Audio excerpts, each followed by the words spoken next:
Hello, and welcome to Goats and Dragons, the stream where Helpful Goat Gaming plays Dungeons and Dragons, a game of shared storytelling where I try to kill my friends. I'm Andrew Gilbert, the benevolent dictator of Helpful Goat Gaming, but tonight, I'm your friendly neighborhood dungeon master. And I'm not alone. With me, as always, is the unbenevolent dictator of Helpful Goat, Galway, playing the Tiefling Sorcerer Charity. Hey, everybody. Adam, playing the Halfling Rogue Burbage Kemp. Hi, everyone. Hope you're all having a great night. Woo! Lena, playing the Goliath Barbarian Stormbringer. Hey. And sadly, Darcy playing the Tiefling Cleric. Hakari's out sick for tonight, at least the very first part of this, migraines and whatnot. But she wishes all of you an excellent evening, and please don't die while she's not here. I was going to say, to at least fill in the voice void for her in intros, we have... Now recording. All right. Craig. That was the best cover I could come up with that. I forgot to start Craig. No, that was nice. We all forgot. We all should know at this point. Anyway. Well, welcome, Craig. All right. So, if you want, you guys. One thing I want to point out down here on the bottom right, Miraculous Monty made a totally another a character of one of our characters, and this time it was Burbage, and it's such a cute Burbage. Miraculous Monty. Where you can find them on Twitter at Miraculous Monty. You're up. Yeah. That's what an attractive halfling I am. Dashing. Love it. You know? Yeah. Dashing. I love it. Damn straight. I was pointing out that Monty's previous Art of Charity could even work pretty well in the background of this one with that slightly concerned expression, because Burbage is looking at something that is making him far too happy. Yeah. Absolutely. All right. So we have a second stream going on, and that is Campaign B, where Helpful Go Gaming presents. We're gonna do some shorter campaigns, some one shots here and there, possibly adding in some more behind the scenes kind of stuff. All kinds of good stuff that we're gonna be bringing to you on that second podcast stream. Podcast. Yeah, so we should distinguish between the nomenclatures here. So like as far as Twitch goes, all this is going to affect is like we're going to be alternating campaigns week to week, which is what we've been doing for a month or two now.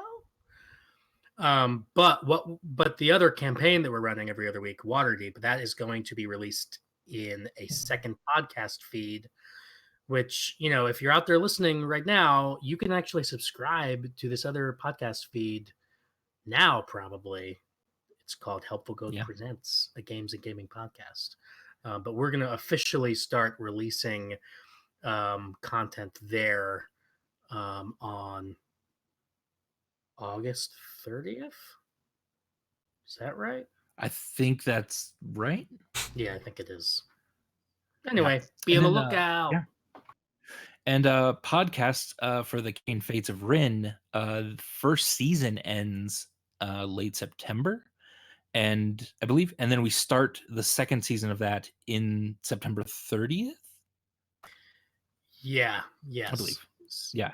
So so get on YouTube if you want to catch up on some of the season one, or go into the podcast Goats and Dragons wherever you get your podcasts and catch up. I think we're on episode 64 on that now, and stuff's getting good. It's getting real good. I love it. This is a podcast like a fine wine or a cheese of some sort. It gets even better with age.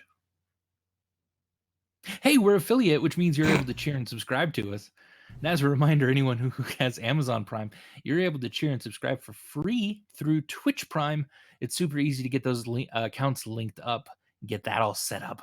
And hey, thank you to those who follow the channel. We super appreciate the support. And if you like what you're seeing, give us a like on our Facebook page. Give us a follow. Give us a follow on Twitter. Go and hit go ahead and leave a comment, give a rating on our podcast.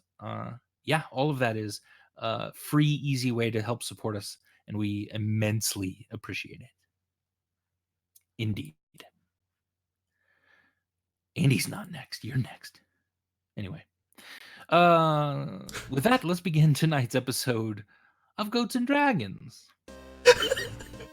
For anyone who's listening to the podcast, it sounds like you just suffered a minor breakdown. Yeah, to be clear, so on roll 20, Andy has made a useful kind of illustration Useful? in the corner with. Is that what we're going with? Yeah, I think he's trying to be helpful. I don't with think so. The words "the score:" and then the token of Vimeris crossed out, and then the words "who's next?" So yeah. To which I have responded, Andy's next. Andy's not next, you're next.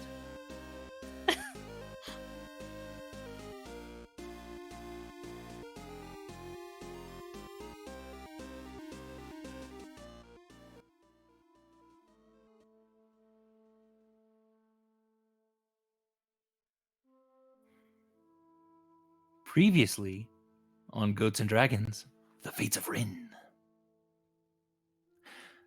The family fought and skillfully killed a giant mimic, which had disguised itself as a ship on the seas. Travel in this area is much safer now. The ocean has become gray over the last few days, under the darkening skies and rough and tall white caps that break against the wooden hull. Soon you should see the dual coastlines of Bovalia on either side of you. But currently, mists and rain obscures objects more than a few miles out. The wind has filled the sails, and you are on target to arrive in Cliffmill in just a day or two. On the ship, returning with supplies and adventurers, the sea has, as it is said in Bovalia, proved its own mystery, as the crew and others seem to be skipping time, or rather, have lost memory of recent events. This has reminded the group of Roburn and her uniqueness. And when this creature that is doing this to them now makes itself known, Stormbringer was able to resist the powerful and innate magic that forces everyone else inside of her to drift into a hazy, stunned malaise. Now, Stormbringer may be the only living person able to look upon this creature without stepping into the grip of memory loss and drowsy agreement while the effect wears off on the others.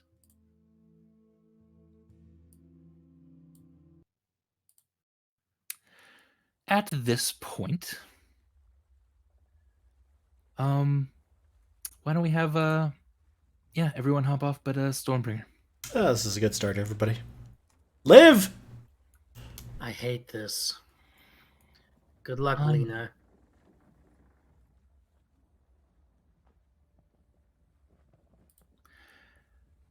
Bum bum ba-dum. All right.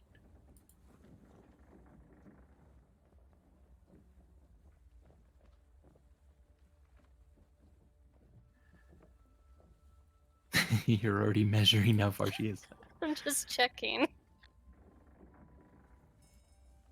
All right. So you had gone up to Charity and were hoping to kind of keep your eyes averted from this creature that seems to have put everyone under this spell simply by looking at her. But she crept into the corner of your eye, and then your mind sort of did a few mental acrobatics, and you were actually able to hold on to that image. You didn't fall into the drowsy sleep that everyone else seems to be. And while Charity certainly has, and his eyes are kind of glossed over, and a tiny bit of drool coming from his mouth as he looks over the edge of the boat into nothing. This creature sort of comes to the side of you. And it says, I must admit, Vithi Stormbringer Nola Kulain. It is a pleasant feeling to be seen. Seen and recognized. Very few beings have a mind that does not reject me outright. Is this what Roburn felt? Seen? Did you know Roburn? Oh, and if you like this, maybe you could just stop doing whatever bad shit you're doing, and it could happen all the time. Also, did you know Roburn? No matter. There is something else drawing my attention currently. She goes over to Charity. And Don't touch him. She puts her hand up and just caresses his face. Stormbringer's gonna try to smack her hand away. All right. You do after she does that. And she kind of looks at you. Don't touch him. And then she looks back to Charity. She's trying to kind of match his gaze, but it's just far off. She says, ironic that our roles will soon be reversed, you and I.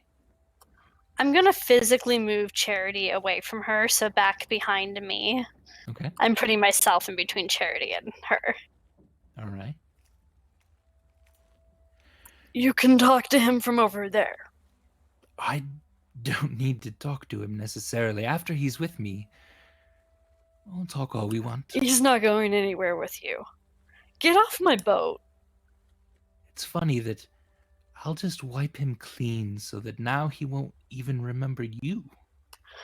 You're not doing anything to him. Can I pick her up and try to throw her in the ocean? Yeah. Give me a grapple check first. Can I say I can grapple her first because she's pissing me off a lot? Yes, yeah. If this is, you can kind of have a surprise round here. She seems not threatened by you too much. Well, she should be, hopefully. Is grapple athletics? It is.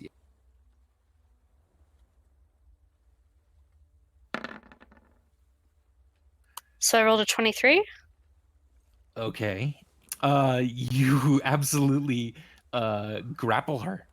She is like kind of how do you sort of have her first? Are you mostly just trying to grab her arms? Yeah, probably just like grabbing her by the upper arm shoulders. Yeah, you do that. Why don't we go ahead and roll initiative at this point?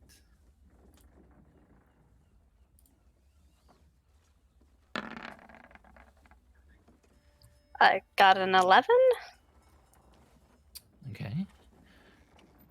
Roll that one more time. I might have accidentally deleted you there.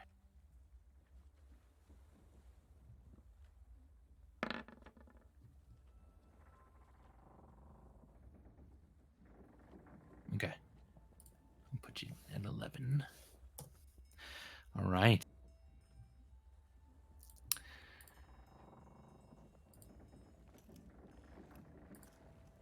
All right, so you grab her arms and she kind of just smiles at you for a moment.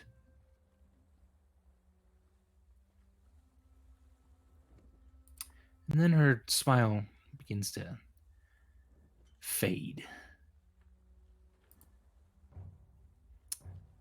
She's looking now kind of harder at you, and she feels the strength that you've grabbed her with. On your next turn, if she's still grappled, you would be able to move her over the side. But with quick reflexes, she's going to try to get out of the grapple as best she can. So go ahead and give me another athletics check.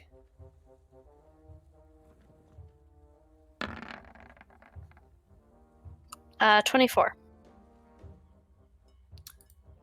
All right. That looks like she's not able to get out of the grapple. And at this, her eyes kind of go a little wider. What would you like to do? It's my turn. It is your turn.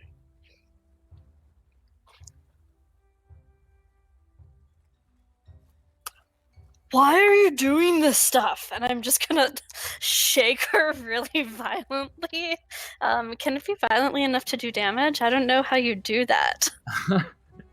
I'll let you roll just a strength-based attack, to sort of maybe even slam her against the railing a couple times. Yeah. So would that be a strength check? Yeah. It's a strength-based attack that you're, let's say, proficient with.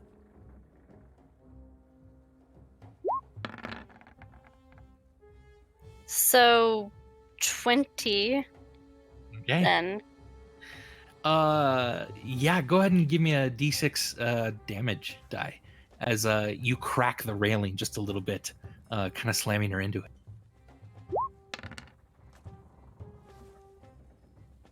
Would that be plus my strength? Yes. So 4 points of damage. All right.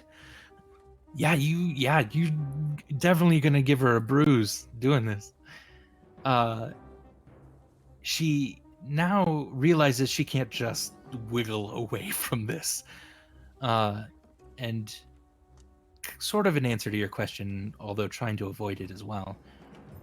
She's now seemingly trying to get some information out of you. She says, "Tell me, Stormbringer, why can't we read your actions? Why are we blind when it comes to you? What is different about you since Vimeris' noble sacrifice, or that time in the caves? What's different?"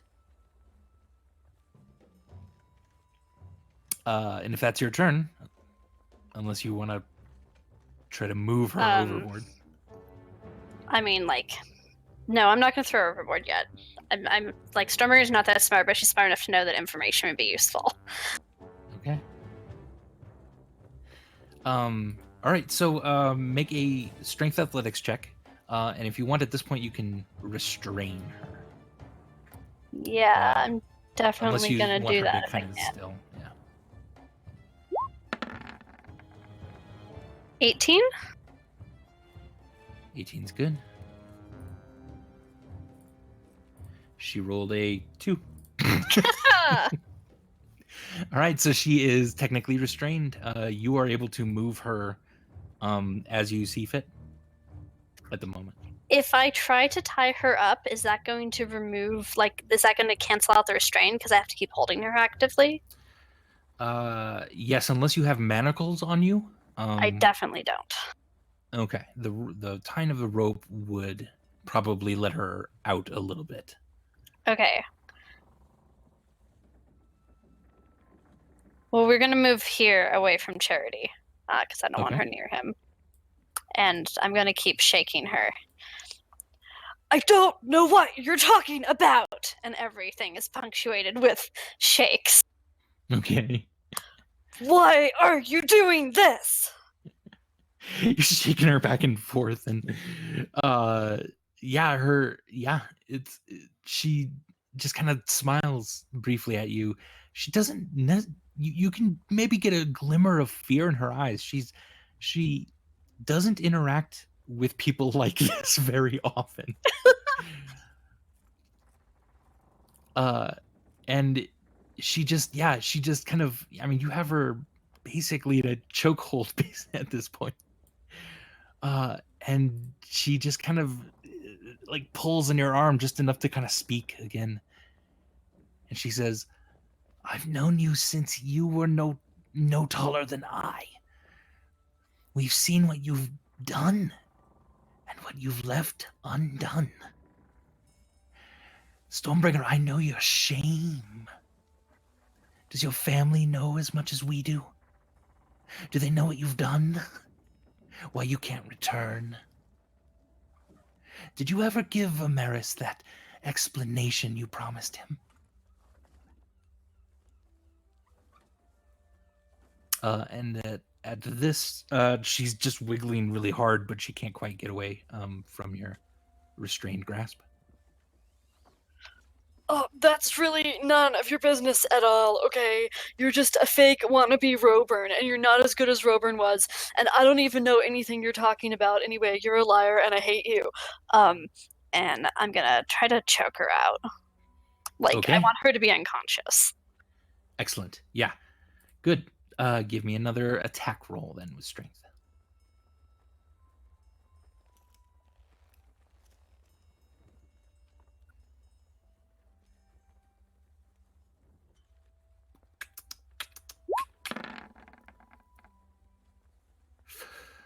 With a 5, I don't think you're quite able to choke her out. Yeah.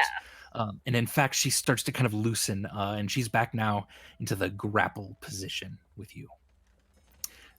She is quick and wiry, and you've been very strong up to this point, but you've loosened just a little bit as you tried to really focus on her neck.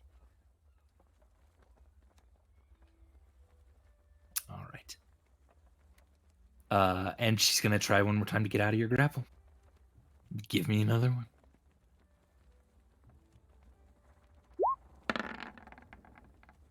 So that's a 22.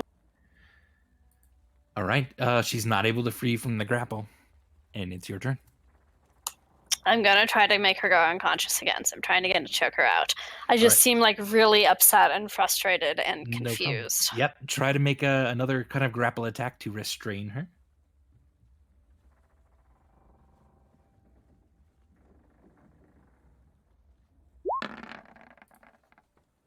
So 20. Actually, she's now able to get out of your hold just a little bit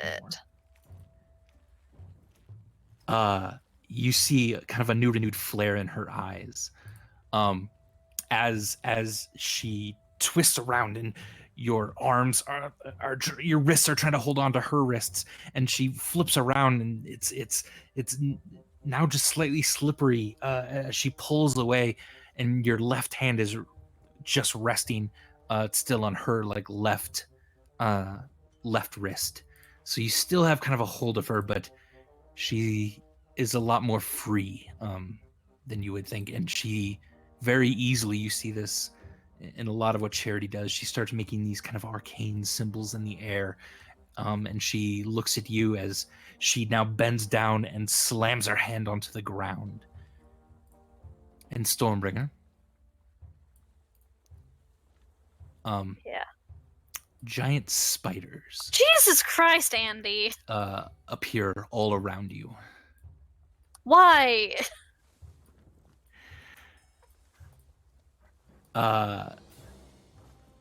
You're able to move still in this turn, because it's your turn now. Sorry, that was her turn. Okay, so it's my turn. Yes. Yeah, okay, if she wants to fucking do it that way, then we'll do it that way. I'm gonna swing at her with my battle axe. Okay. Yeah. Okay. All right. I'm so trying to roll decide out if I your- need if I wanted to use a two-handed weapon, but I don't know how hard these hit, so I'm gonna wait and see. That's okay. Technically, you still kind of have one hand on her wrist.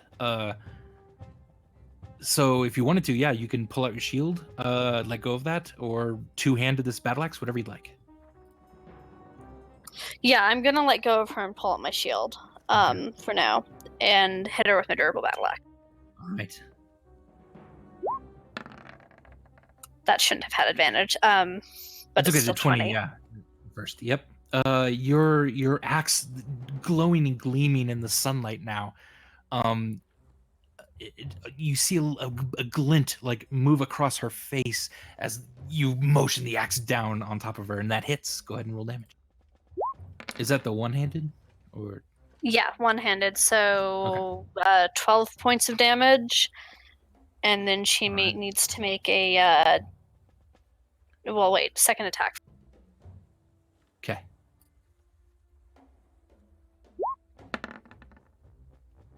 14. 14 does not. Her scales are really hard, and as you sort of slam into him, she moves just slightly so that the glancing blow goes aside. Okay, so she needs to make a DC 17 dex save. All right. She rolled a 14. So she'll take a 1 point of lightning damage. All right. Great roll. And Awesome. I'm shouting at her as I swing at her and shock her and stuff. I was just trying to talk to you. I was being nice. Why did you make spiders? All right. All right. She is going to move away, just breaking out of your grip there, but you are able to swing at her as she does this.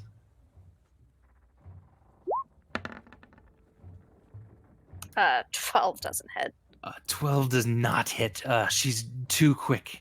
And with incredible speed, she runs up onto this forecastle, just a little bit above you, as you are surrounded by these creatures. One of them is going to pull back a little bit and shoot a web at you to try to restrain you now. Do you have your shield out? Yes. Okay. So yeah, I kind of, real quick then, as she moved away, you realized you were surrounded by spiders and you pulled your shield out real quick there.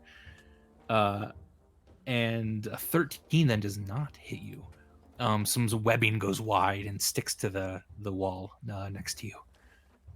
The other 3 are going to try to bite into you. A 22 and a 21 hit. Yep. Can you make 2 Constitution saving throws for me?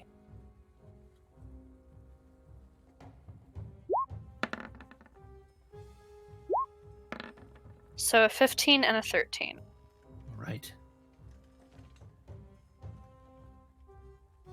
And are you raging? Yes, you are raging at this point. Yeah. All right. The I think it's a 12. So I think both of those actually succeed. So you're only going to take half the poison. All right. So you're going to take 21 piercing damage, which you have to 10. And then 20 poison damage, which you now have for shaking that off to 10. I'm sorry. Cool. All right. It is your turn. I'm gonna go after her and provoke attacks of opportunity from these guys. All right.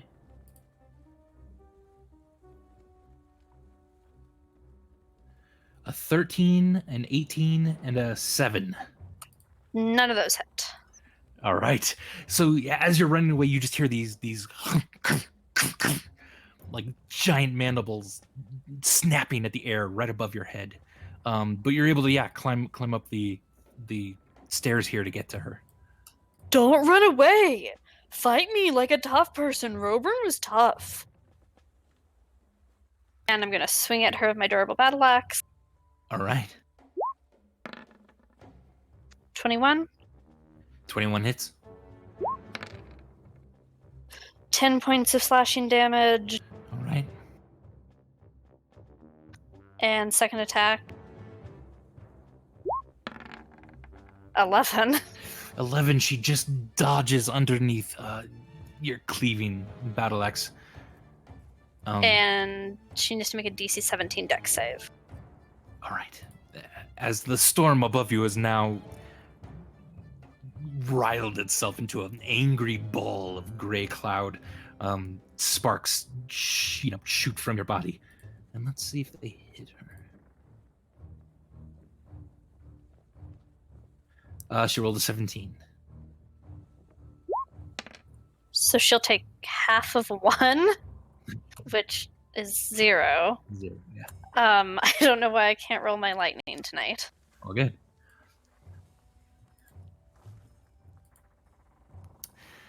All right. She kind of backs up to the side of the boat here. That'll provoke an opportunity attack.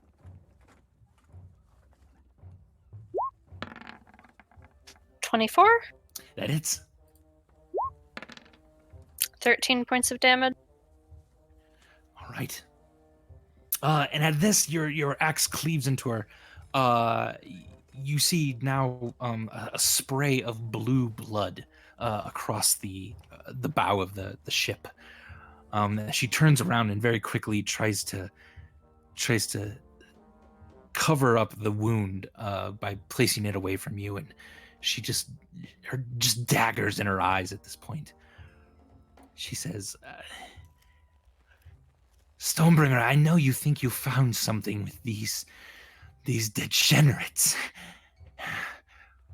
but you're just a follower to them. The muscle. They don't even listen to you. They don't respect you. You're their dog. And I need you to cower in fear, like your station suggests. I need you to cower and just let me take him. And at this, she more arcane symbols in the air as a bolt of green energy streaks out at you. It has disadvantage on its attack. Yeah. So that's a 20. Does that hit? Damn, that still hits. That does hit. Okay. Go ahead and make a Constitution saving throw. And you'll want to beat a 14. 27. A 27. God, you're a Overkill. barbarian. This is not the greatest fight for her. You take 5 poison damage, and you are not poisoned. Again, the green energy slams into your shield as it raises just barely in time, and there's a bit of a cloud around you that you're able to hold your breath and just shake off. No real poison effect is attacking you, though it does seem to kind of acidically eat away a bit at your skin. So just the 5 damage there. One of her spiders leaps up on the front here, and it's going to make another web attack at you.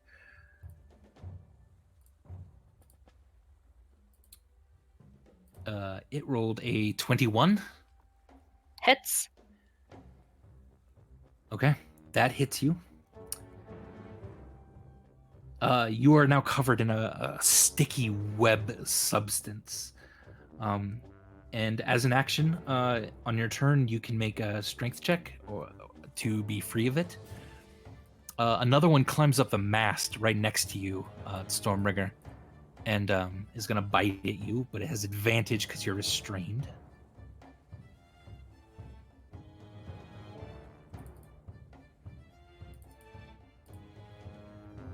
A 21 hits you Yes. for 4 piercing, and make another con saving throw.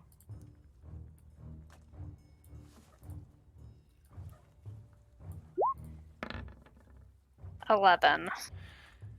That's not quite good enough. You're going to take 15 poison damage there, but only 2 from the piercing, so it'll be a Okay. 17 total.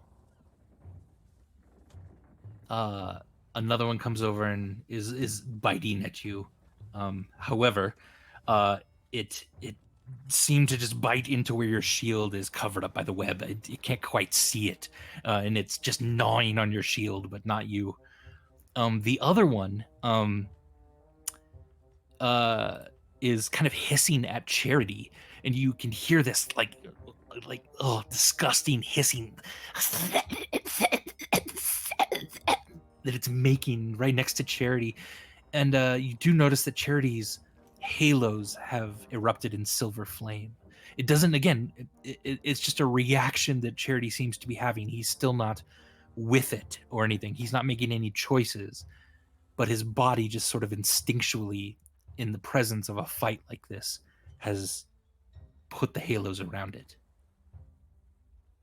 So it just seems confused down here. All right. What is it you would like to do? So first I'm gonna shout at her. They're my family and you're a degenerate! And you can't have him! And I'm gonna make a strength. Was it strength check or strength save to break out of the restraint? Just a check, I believe. Yes. Yep, check. So that's an 18. You rip out of these webs, and shake them off, and there's nothing holding you back now. That was an action, though. Yeah, I'm just gonna move into her. Okay. One of the spiders is gonna bite at you as you move through its space here. Yeah. 14 though.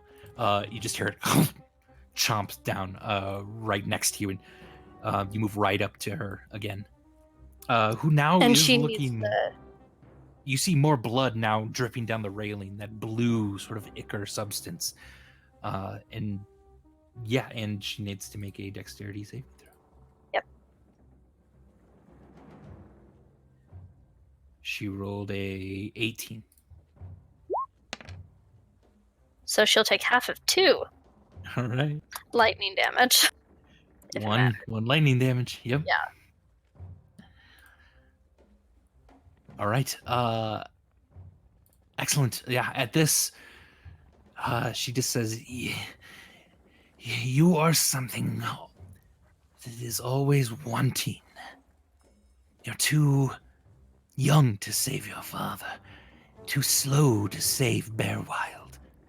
You were too late to save Roburn, and too simple to prevent that fiend from replacing you. And you were too weak to save Vimeris." And at this, she almost looks like she's going to just smack her palm into you. But from her wrist, you see a small, like stinger sort of emerge. And she's going to try to slam that straight into your side.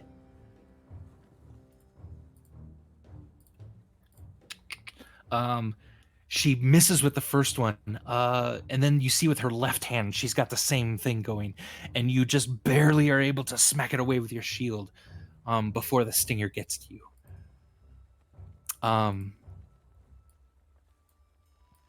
The spiders are going to crawl all over toward you and make bites at you. A 7, and a 9. That's not going to do it. You are surrounded on all sides, but with every clack of the pincers you hear, you're able to just move aside very quickly. Your shield is positioned brilliantly in between every one of these things, and they just can't land a hit on you. Your turn. You know, lady, at least I'm not property.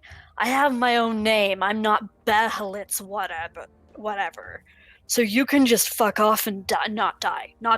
Fuck off and go unconscious. And I'm gonna swing at her. All right. 16? 16 hits, exactly. That's what you needed. Yep.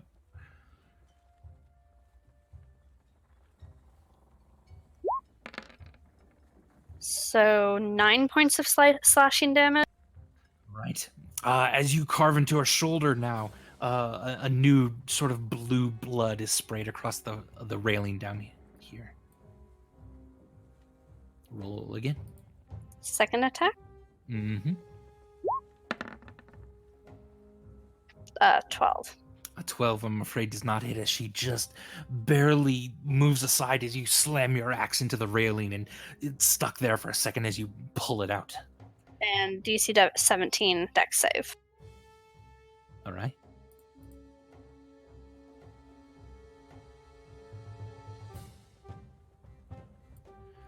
A 16. She'll take 5 points of lightning damage. Excellent. All right. That certainly zaps her. Now some of her white hair is now kind of standing up as she braces the railing for support and kind of looks down into the water and looks now behind her at you. Your body is now ricocheting lightning back and forth The storm above you is thundering. There is very few things as frightening as you on the ocean at the moment. With her turn, she's going to try to scramble up the side of the railing. That's going to give you an opportunity attack. 22. A 22 hits. 13 points of slashing damage. She scrambles up the railing and just tries to leap off of it into the water. Coward! As she does this, you slice into her back. Blue blood sprays everywhere. And then something weird sort of happens. All of the spiders fade very quickly from view as she's in the air, unconscious. And now, slowly, almost in slow motion, you see her body dipping back toward the ocean.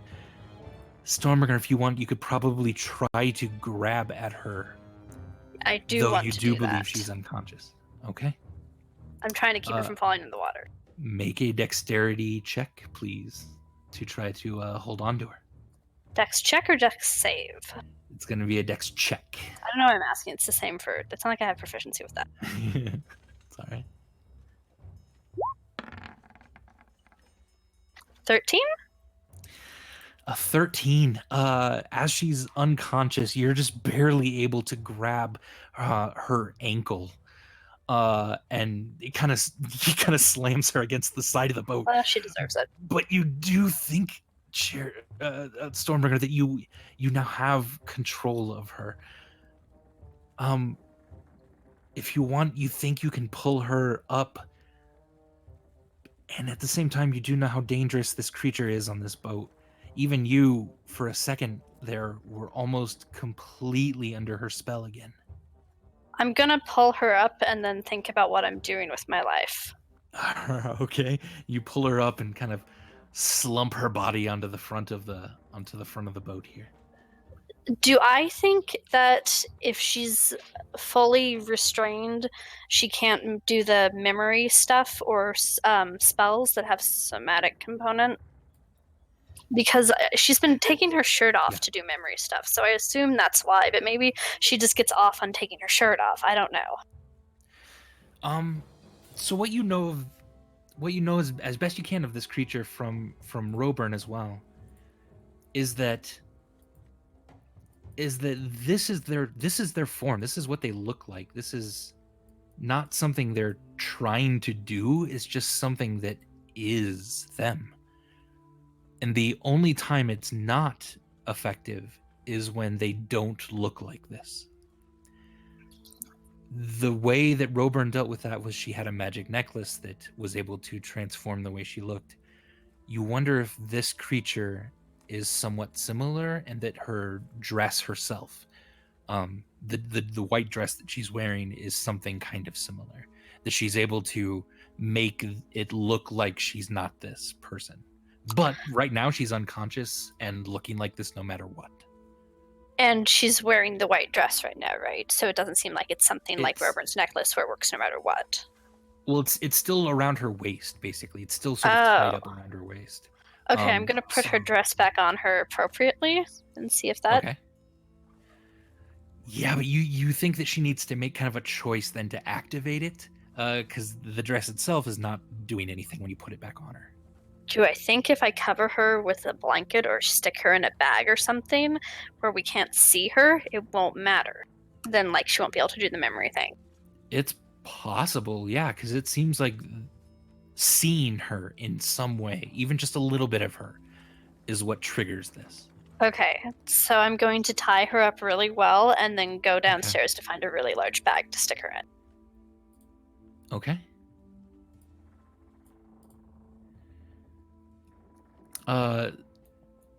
So yeah, you head downstairs. You see Hakari and Burbage sitting on chairs facing each other, kind of smacking their hands together and then clapping and smacking their hands together. They're just sort of mindlessly playing patty cake. And you see several other sort of several of the halflings sort of wandering around. One's just sort of spinning in a circle, eating bacon very slowly. Where would you like to go to see if you can find a sack or a bag? I guess big enough. Yeah. A cargo hold area. Yeah. So in the cargo deck, there's mostly like your guys' possessions and the crew's possessions. A lot of the sort of goods and stuff that you're transporting is really in the steerage. Okay, deck. So I'm gonna go down there. Yeah. Like, All right. There bananas. are Are those in big bags? Yeah, not incredibly big. Enough to cover maybe half of her. So, okay, I'm gonna like MacGyver this shit, which is totally right. like a Stormbringer thing that she would totally do, so this work. Yeah. Can I like cover her, like put a bag on either half of her and then wrap her really tightly in another length of rope so the bags can't separate? You mean like put two bags on her, the top and the bottom, and then and then like wrap the belt middle really them tightly together? with rope? Yeah. Yes, I mean, it's tentative that some part of her could kind of slip out. Okay. But for the most part, she is covered in this way. I'm there's also also- tarps down here if you want to entirely cover her under a tarp or something. Yeah, I'm gonna do the bags and then also put a tarp over her. Okay. All right, so you bring all of that up. Oh, I think she's stable and unconscious, right? Not bleeding out to death. I should have checked that first.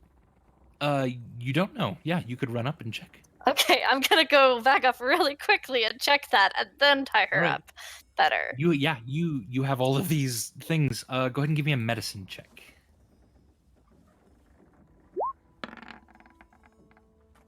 Five. Great. I might just be tying up a dead body. You're not sure? There's a lot of blue blood. Yeah. Can I use my I'm gonna use my healer's kit on her just in case then. Okay. So you wrap up her wounds. You tie her up. You put bags on her top and her bottom. You like weave a belt of rope between all of it, tie that really hard, and then you put a tarp on top of all of that. There. Who's a degenerate now? There is no answer to that question. All right. And slowly you're just kind of sitting now on this deck. You do see halflings kind of coming up and down. Every once in a while, one will mess with a sail. But no one's really giving orders. No one's talking. They're all just kind of going about their jobs, just mindlessly almost. I'm gonna move Charity away from the railing. I'm worried about him just tipping in. And we'll go ahead and get everyone back here then. All right. And then at one point, Back. Charity is kind of excellent. Yeah. And at one point, Charity's now going to kind of move over to you, Stormbringer, and just sort of kind of blankly just kind of say, "Oh." Just sort of stare at you a little bit, and Stormbringer, you get the sense that he's now sort of coming back to his senses very slowly here. Hey, Charity, how you feeling, little man? Wow. Guess what I did? I hate time fuckery. But guess what I did?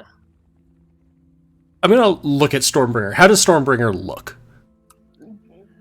Vaguely scraped up. I don't even mean for injuries, but also Yeah, super pumped. given She's like holding the side of a tarp, just kind of bouncing up and down. I'm gonna I'm also assuming that since this is the same area where they were fighting, I'm assuming the deck is just like soaked in blue blood.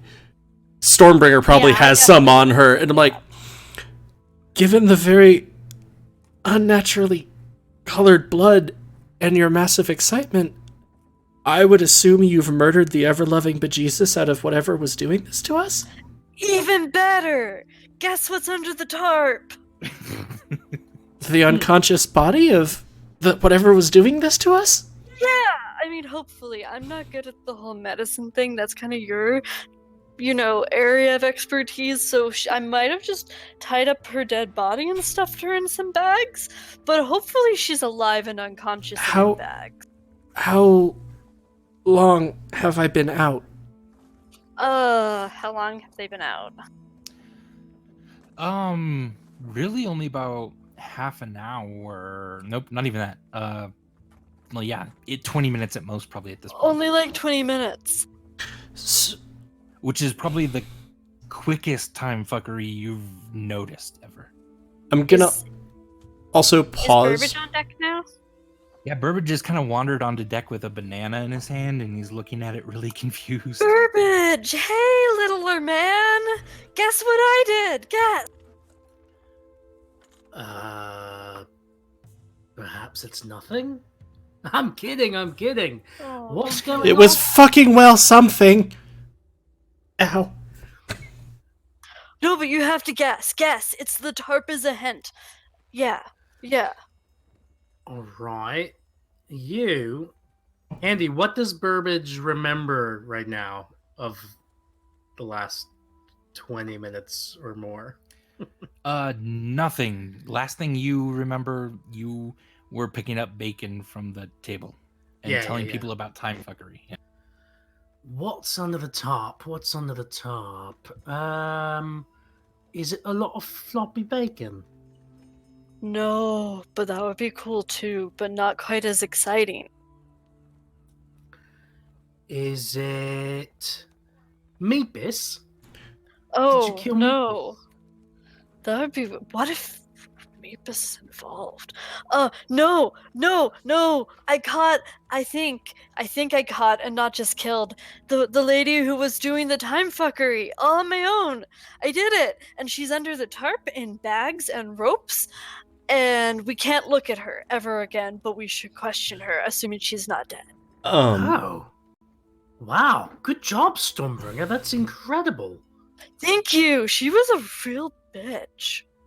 Charity's also gonna sort of stop, and given the whole, he's been losing chunks of time all through this, he's almost now thinking back to what for him was probably 3 hours ago in, conscious thought, to after the memory restoration and the whole battle with the mimic. And something that Stormbringer was saying as he was sort of waking up. And he's gonna sort of pat Stormbringer on the shoulder. You did a very good job, and you made the right choice to try to capture her. And you protected yourself, and... Why are my halos on? Oh, there were spiders, and one of them was, hissing at you, but it didn't bite you. I would have come and stopped it if it tried to bite you. I know you would have. You said that you didn't want to be in charge, and you were scared of that. I understand that, but for what it's worth, Stormbringer, I'm not sure there's anyone I'd trust more to do the right thing if they're in charge. That's not what the mean lady said, but I beat her into a pulp with my axe, so she was obviously wrong. And for just a second, you're going to see Charity's face take on a much harsher aspect. He goes, oh, well, let's put it this way. Burbage's guess that's what under the tarp is floppy bacon isn't wrong yet, necessarily. But we gotta question her if she's not dead. And other things. I'm poking the tarp with my banana. Okay. Oh. Wow. The imagery. No, thank you. I mean the actual banana, everybody. Does anything happen with the tarp? / is there anything going on with this banana? The tarp is unmoving. The banana looks delicious. Banana! I consider this and then I eat the banana. I thought you were gonna. I was waiting for you to say, and I eat the tarp. Oh, that would be the old switcheroo. I guess we'll just wait for her to wake up. Oh, I have to tell you something, Charity, also that, okay, don't kill her if she's not dead yet, because we gotta question her. Questions first, but- killing later. Yeah, she said she was Behelet's patients. And I don't know, she knew a lot about what we'd been doing, and she said she can't read my actions or see me or something.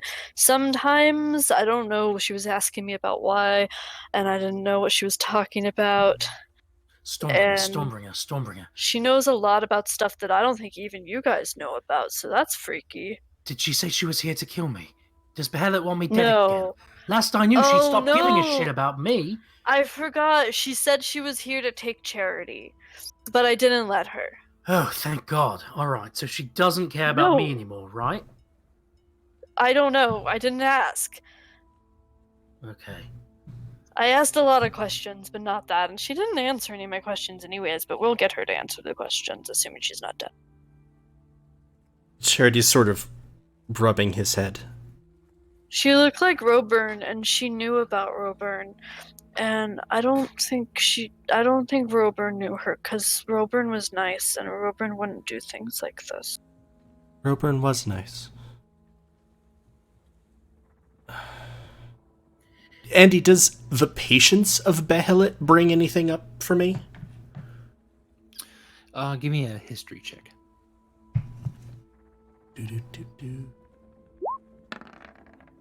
Hey, let's go ahead and do our plug for guidance. Guidance. Super useful little cantrip, lets you add a d4 to your own or people that you like skill checks. I never leave home without it. 8. Alright. You know that Behelit liked to reward her most faithful servants with virtues. You do not recall anyone ever being called patience.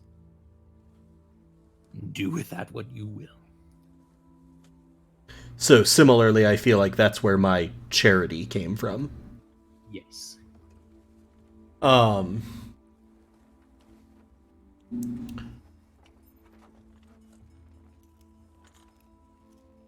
No, and it seems like her abilities worked from seeing her, so I'm assuming she's very secured under there.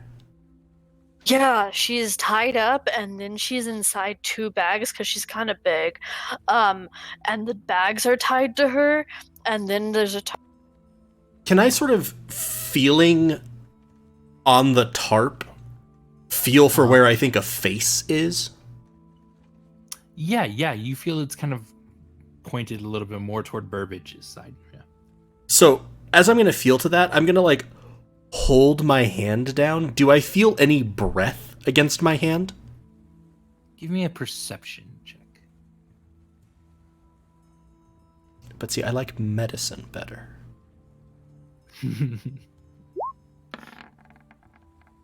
oof. Guidance, I assume? Yeah. 7. A 7 perception. You do not feel any breathing. But It's like, there is a heavy sort of burlap Bur- bag and a tarp over her. Burbage, put your hand here. Can you feel any breathing? Let me check. Hold on. This one seems like a perfectly acceptable use of invoking another party member. Oh my god! Well, except it's not... What? It's because it re-rolled re-rolled the automatically, 3. because Right. it's a halfling. Always Roll to a confuses 3. me. Yeah. So it's a crit miss, rerolled to a 3 plus 5. I'm afraid an 8. Should be plus more with my expert perception. You didn't roll expert perception, though. It should, definitely. Yeah.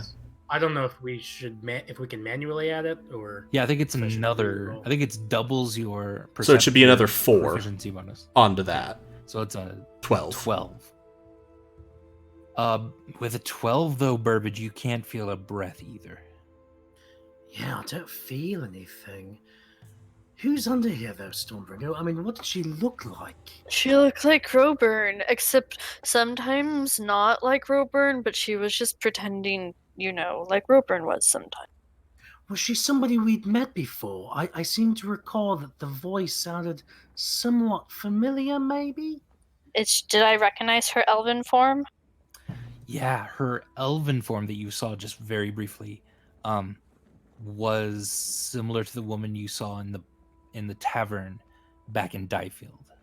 Yeah, she looks like the woman with the mouthy backpack in the tavern. I don't know where the backpack is. Hey, we should find the backpack, because if she's dead, we can question the backpack. Charity's gonna blink for a Yeah. second. It's no wonder I'm really nervous whenever strangers come on to me. Ow. Yeah. Oh, man. It's a good thing you didn't hook up with her that night, Charity. Good job. I'm gonna poke the Burbage, tarp you some now- more. Okay, as you poke the tarp, there's kind of a sloshing blue liquid that is oozing out from under it now. Ah! Charity's- What is this? Charity's gonna look at that. In my trained medical opinion, that's not a good sign for her still being alive under there. I put It's bandage. not. There's a lot of blood. If But- this is Okay, let's just wait until she starts smelling bad, just to make sure she's actually dead. And then, because it takes a long time to wake up sometimes when you're unconscious from blood loss. Hold on, And hold then on. if she is, I'll throw her in the ocean. I'm poking the tarp some more. Oi! Backpack!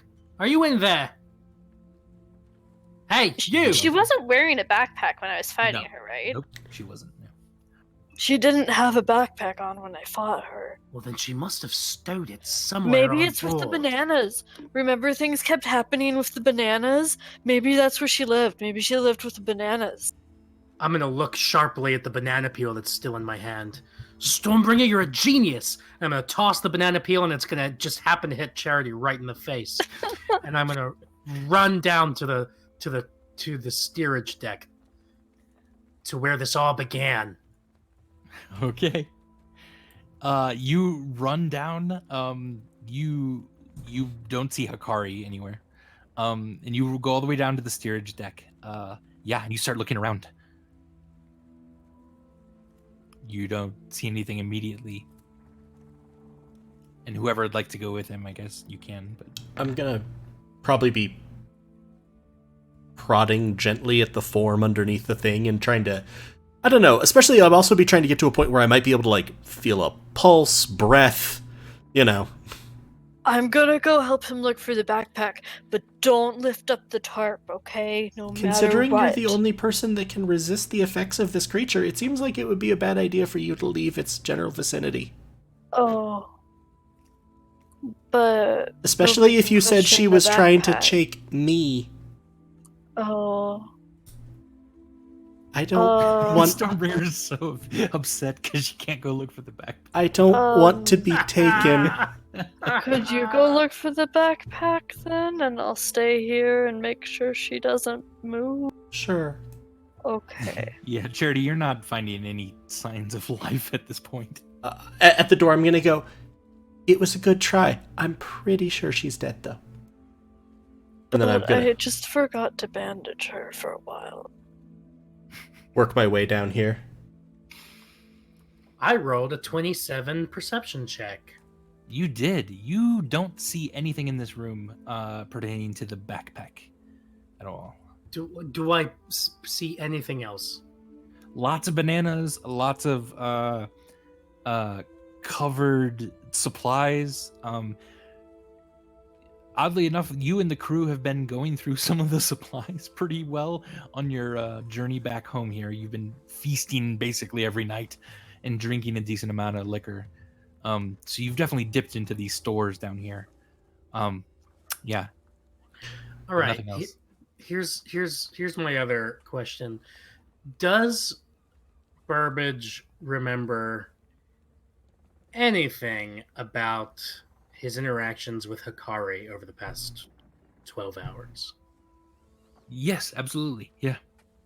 You, not too long ago, you were confronting her, yelling at her, and Yeah. she Yeah, Okay. All right. So I have all that. you have all. Then as Burbage is tearing through the supplies down here, looking for the backpack, Charity will notice that that Burbage is getting increasingly unhinged to the point that he is basically just destroying all the bananas. Like he's unpeeling bananas and like looking in the bananas. Charity's gonna be like, okay, buddy, let's move away from the supplies for the town. Where is it? It's got to be somewhere, right? Everybody's hiding things. She's hiding everything. Everything's down here, right? Right? Everything's underneath. Right, Charity? Everything's down there somewhere, the truth. Right? About everything and about us. Right? But probably not inside the bananas for Cliff Mill. God damn it. I mean, we had a whole episode called Bananas. So I just figured they'd be relevant for some reason. Jesus. Charity's gonna look around. Okay. Do we need to... Burbage collapses. He slouches to the floor. He's exhausted and do we need clearly angry about something beyond just the backpack. Charity's gonna go, should we talk about something? Oh, yeah. Yeah, maybe we should, Charity. Hikari wouldn't tell me. What exactly did happen between the two of you? What was all that weirdness up on the deck earlier? Right before you came back, wreathed in, what was it? Hellfire? I'll tell everyone. Tell me right now. I'm asking you right now, Charity.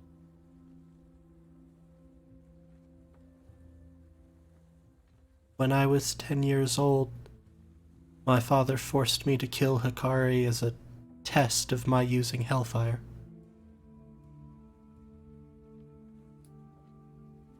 Ah. I didn't want to. Didn't want to hurt anyone. Yeah. And as much as using the Hellfire hurt.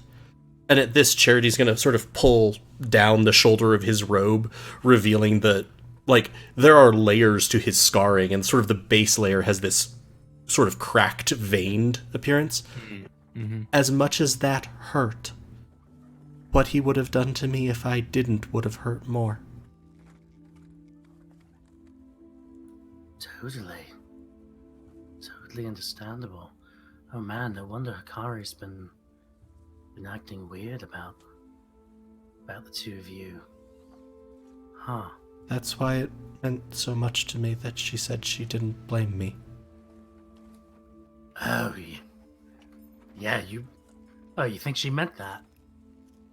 Huh. Yeah, I guess maybe she did. Or maybe she was just saying it. Just to, avoid having to talk about her feelings of resentment and hatred toward you. We all know she doesn't like talking about things. She doesn't like being upfront about shit. So she's probably drinking herself silly right now in her cabin. I'd like to point out that the only emotions I've ever seen Hikari be comfortable with are squarely in the family of hatred and resentment. I'm pretty sure that it was harder for her to tell me that she didn't blame me than it would have been for her to blame me. Well, that's a good point. It's a good point, Charity. It's a good point. Yeah. Yeah. Also, vis-a-vis finding the backpack, Charity's gonna sigh and cast Thaumaturgy, so that his voice is sort of echoing through the base of it. Annoying backpack? I'm trying to sleep, you friggin' jabroni. What direction did that come from? It feels like it was coming from this room right next to you here. I'm going to Thaumaturgy the door open. All right. As light streams in the room, you can very quickly tell that it's an area that you've been storing some stuff, but you see a small cot, a makeshift cot in the back. Some stolid foods and in cans and jars. And a bag that somehow is shielding its eyes from the light. and then it says, "Yeah, what do you want?" I'm rushing in past Charity to like choke the backpack. Ah, Bell, I want- they're getting in, Bell. Bell's dead, backpack. Tell us what you know. Bell is. I ain't telling you shit. At this, and it tries to spit at you with something. Charity's gonna come in and like pull the backpack up. I don't know if Burbage is still hanging onto it. He may be holding on via the straps or not, but I'm gonna pull it up so that it's face to face with me. Mhm. Burbage, you can Yeah, decide still- whether you hang on or not. Yeah, I'm still holding on, trying to strangle it. I want It answers. has no neck. I want answers. And at this, I'm going to begin slamming it against the wall. And I'd like to point out that I can light you on fire inch by inch until the only thing you remember is screaming. After getting slammed against the wall a couple times, Burbage would have let go and kind of brushed himself off and been like, "Yeah, we could burn you." And burn me all you want. I don't feel pain, all right? I'm a backpack, you freaking jabronis. That's I'm an enchantment. true. I'm not even a real person. I just sound like my master. You sound like your master, and you like interacting with people. You like talking. You like getting to have the last word. I'm busting balls here and there, like that, yeah. Hey, Burbage, how deep would you say the ocean is around here? Oh, Charity, I'd say it's probably about, 20,000 leagues? It's a horizontal distance, not a depth. Well, tell that to my good friend Jules. Growing up. And how fast do you think a backpack, a mouthy, obnoxious little backpack filled with rocks and eternal awareness will take to get to the bottom? Oh, Charity, I would say that would probably only take him about 10,000 leagues. With the thing's face still sort of pressed up against the wall, Charity is going to quizzically look down at Burbage. What do you think a league is? I don't even know anymore. And then Charity's just going to sort of whistle and start, like, ripping things out of the bag. You reach into the bag, but you feel nothing in there. It's just kind of a void. You feel like you kind of have to know what's in here to actually grab it. Well, Look, I don't need to go overboard and be filled with, half an ocean. That would be salty. I don't like it. So what about this? You don't do that, and we be friends. Friends tell friends things. I'll tell you about my sister. She's been drinking again. I'm going to find, like, a sandbag and drop it into the bag. Oh. See if it adds any weight. It does not. It still feels just kind of fairly heavy at about 30 pounds. So I'm just going to start slowly walking back up. Burbage, could you check the room? See if there's anything else interesting in here? Yeah, sure, Charity, I'm on it.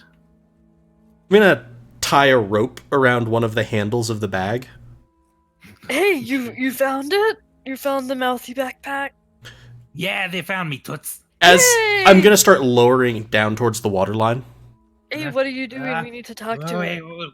yeah, what are you doing here? It's not being particularly helpful. I thought I would provide it with some motivation. Wait. I can be helpful. What about this? And it spits a scroll up onto the deck at you. Hey, it's See? I got all kinds of things. Information? What kind of information do you want? I mean, I know things. I know things about Belle. Those things. All of them. Oh, I know things about Meepus. I know things. I know things. I know things about who Meepus was with before Belle tricked him and everything. Wait, is Meepus actually involved in this? Burbage, you don't actually find anything else in there. It seems like she was very careful to make sure that she wasn't leaving much of a footprint behind. Okay, what about the religion check? You feel a little less religious in this room than normal, which is I thought so. Okay. yeah. Unless you were looking for something specific, or is it just kind of a religion check on patience, or? I mean, like, maybe it's a religion check on Behelit. Okay. You get the sense Behelit doesn't like you. Oh shit. Yeah. That's not going to be good for Burbage's mood. No shit. Burbage is gonna go up, and he's thinking about going up to deck, but you know what? He's just gonna go to his room and lie down and stare at the ceiling. Okay. How long had she been following us? Oh, I mean, she was looking for you guys ever since Federo. She thought she could trail you in Federo, but you lost her. That's where she got me. I'm the backpack How of did wonders, she baby. find us? Oh. Well, she ran into some friends of yours eventually. Up in Gatbooten.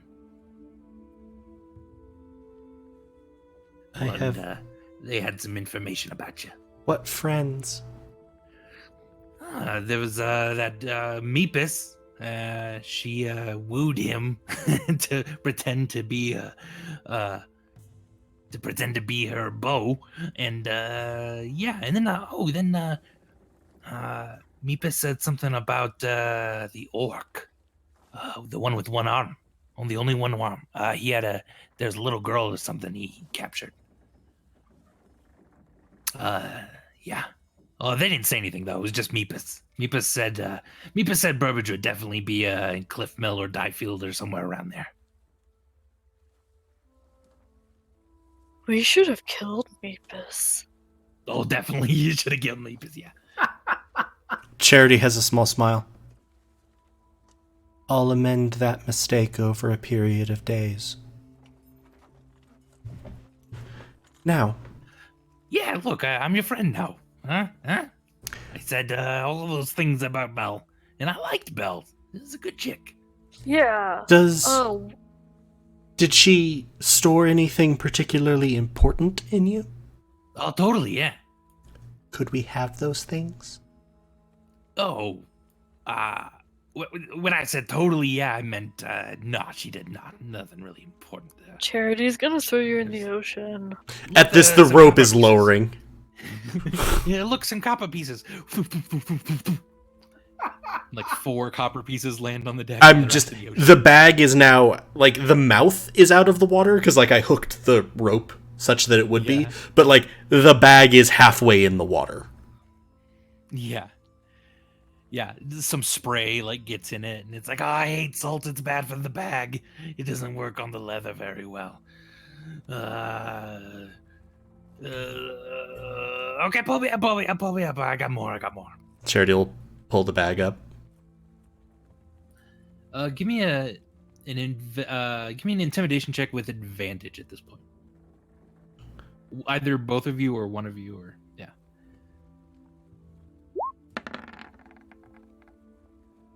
Uh, 20 plus a D4 for 22. All right, 22. Yeah, with that, he seems like he understands that you mean business here. And he goes, yeah, look, there's look, I got a decent amount in me. I can give it all to you. Where do you want it? Are they all items that will not harm our boat? I don't think so. Oh. I mean, she was also very, very tricksy. You know, I don't know about this girl. I'll move over here so that it's not in danger of, like, rolling off or anything. Okay. And, like, just here will do nicely. All right. So he sort of kind of twists and inverts, and he kind of goes, bleh, bleh, bleh. and then sort of vomits up a whole bunch of stuff, including kind of a large chest, a small coin box, several other kind of like jewelry boxes or something, a couple scroll cases, and then like a folded envelope as well. You said you don't feel pain, right? So that's not unpleasant for you? Nah, that's fine. I just had to turn myself inside out for a second there. Do I feel like that is then the entirety of the contents of the bag? Probably. He didn't seem to be able to control what came out. So, like, the sandbag that I put in there is Yes, was even there that now. came out. Okay. Yeah. Like, and did she... Do you know why she was looking for us? I know that. I don't know. She was pretty, she would pray a lot. I know that. But she did it pretty quietly, you know. I don't know. I assumed just to kill Burbage or something. Because Why? that guy's a friggin' mook.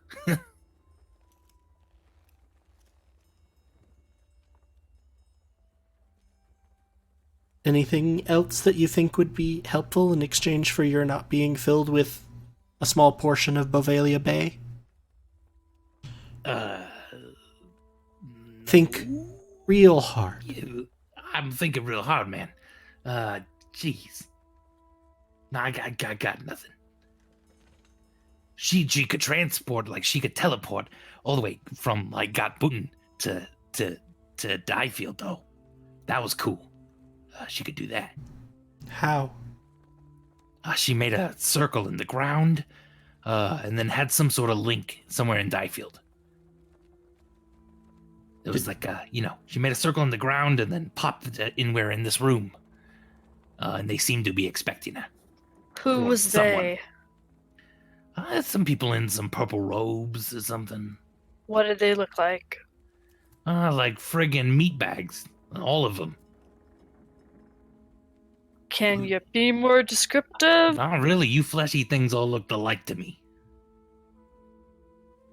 Did you hear any names?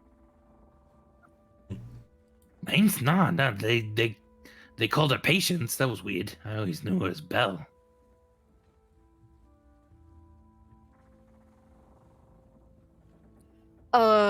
Do you remember where the building was located in Diefield or what the interior of it looked like? Think really hard. Charity still kind of wants to drop you in the ocean. Sorry, yeah, it was like on the north side of town, and it was a church or something. It had pews, friggin' altar at the front.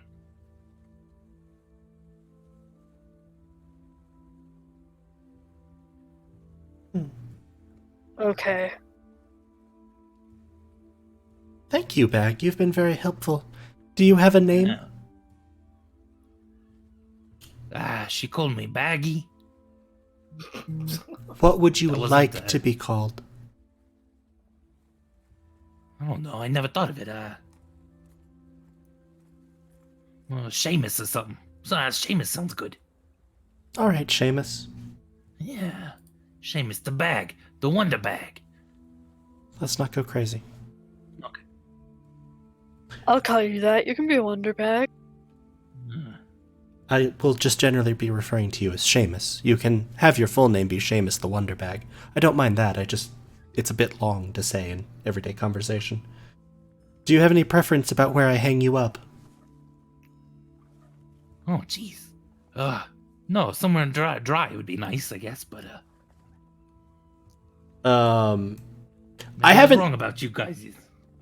I haven't gotten any sense that it has any ability to move, correct? Outside of sort of like its No, mouth flapping. You think it could move itself very well, but it's not strong enough to like move.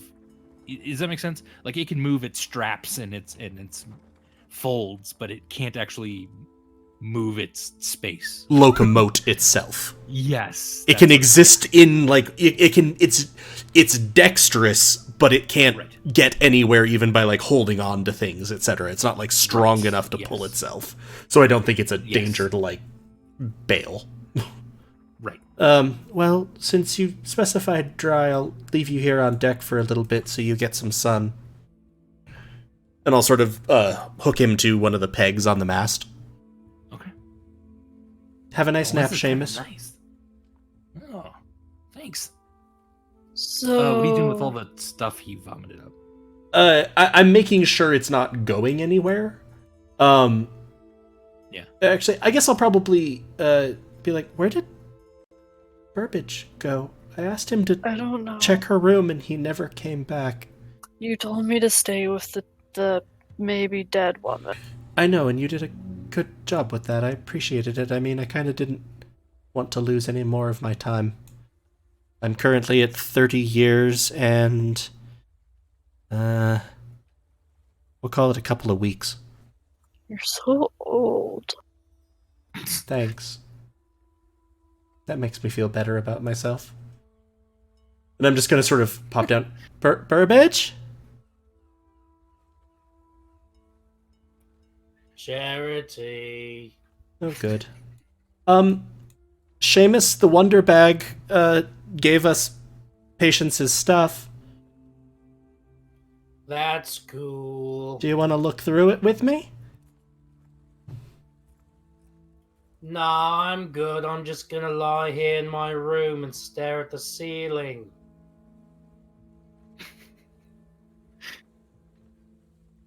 You don't sound entirely okay, buddy. The door will suddenly open and Burbage is standing there. What do you mean, Charity? I'm doing fine. Look at me. I'm gonna do a little dance.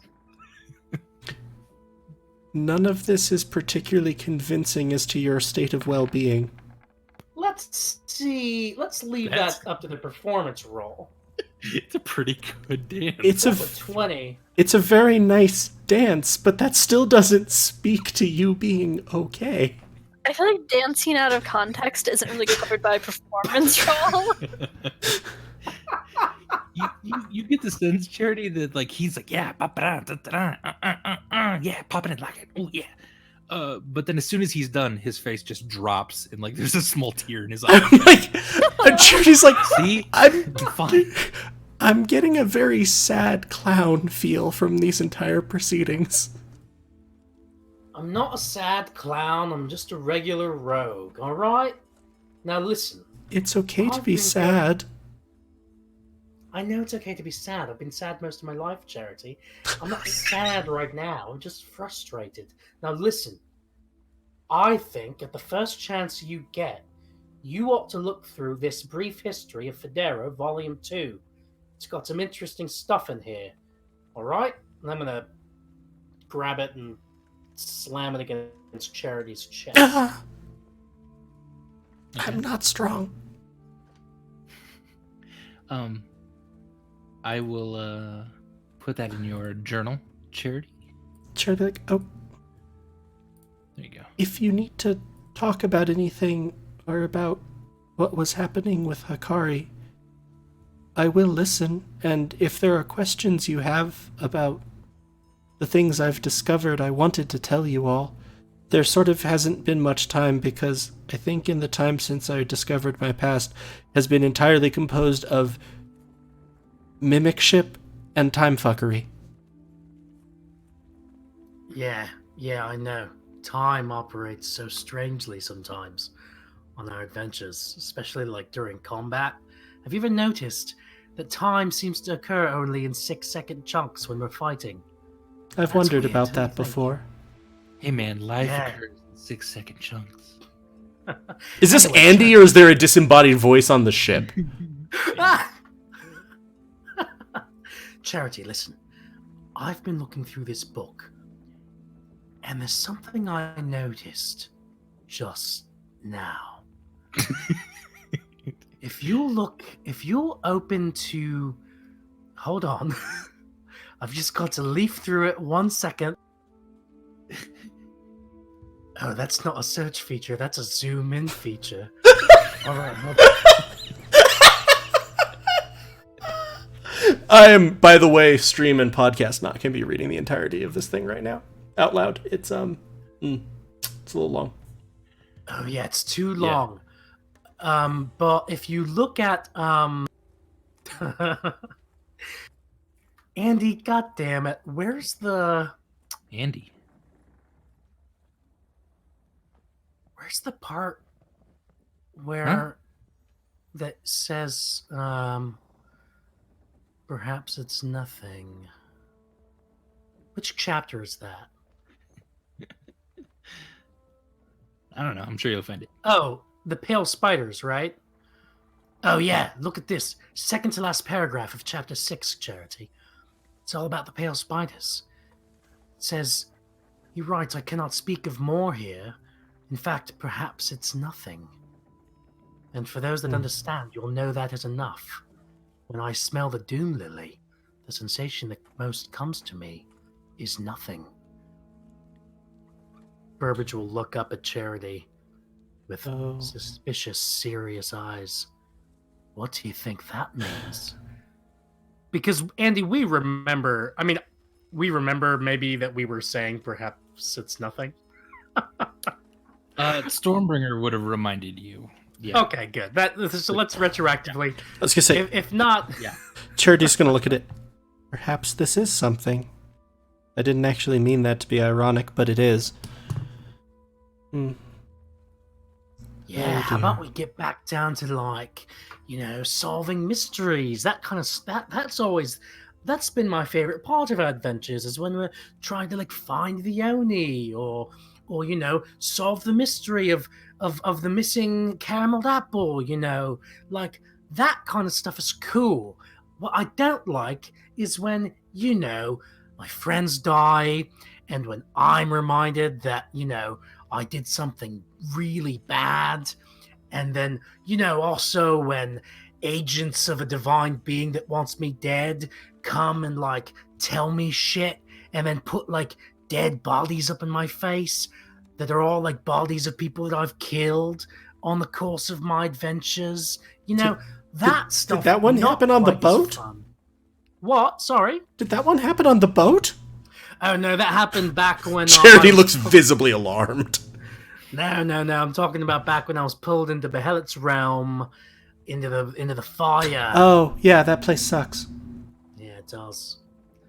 Um, Anyway, so you can check this book out from the Burbage Library. Here, you just got to sign here. I'm going to pull out a little notebook that I have. I've been checking out books from my cabin, Andy. So Charity, you just sign your name here, and the date right next to it, and then the title of the book. All right, and you've got 10 leagues to read it. And then it's due back. Or else, and if it's late, for every day after that it's late, you owe me 1 league. Charity at this point looks completely confused and is just sort of blankly signing the thing. Okay. And then it's going to turn around to leave. Does Burbage look at it? The signature? Yeah. I'm making sure that it's a legit signature. You will have noticed also that the paper was folded in a weird way. So you didn't actually. So it might have been a contract or something that you signed without realizing it. But Okay. probably you're too distracted to care about that right now. and I'm going to figure out with Andy later on what Charity just signed. If that was a weirdly folded up piece of paper, Charity's not that stunned. Especially given what you would have noticed with the signature if I'd actually signed it. But let's real quick make a perception and a sleight of hand check to see how well that was hidden. That'll solve that. Wait, what do I? Oh, okay. Yeah, sleight of hand. Goddamn thieves, man! With a 22 over a 14, Burbage was able to shift papers just a little bit, and it wasn't obviously, just folded like Adam said it was. So it was actually quite brilliantly folded. So I'll give him that. I wanted him to get the signature anyway. Which says what? The signature Yeah. is a little disquieting for you, Burbage. Oh yeah, how disquieting is it? It's written in two different handwritings. Whoa. Oh. It reads What does it say? Caloran, Charity of the Family. Charity of the Family is in one handwriting, Caloran is in a different handwriting. And underneath Caloran, there's a little drawing of a bell. Is Burbage more familiar with one of these handwritings than the other? If he's seen your handwriting before? The handwriting for Charity of the Family. You've probably seen me like making notes, and we've written stuff. Yeah. Calorie charity. Is charity a diet? Oh. Caloran. Yeah, but Burbage can't make it out because he's not familiar with the handwriting. Okay. So I'm gonna come back on deck. I'll stow the book and start looking through this stuff. I thought you were getting Burbage. He doesn't want to come out. Let's look through this stuff. Hey, is it my fault that Roburn died and Vimeris died and my dad died and other people died?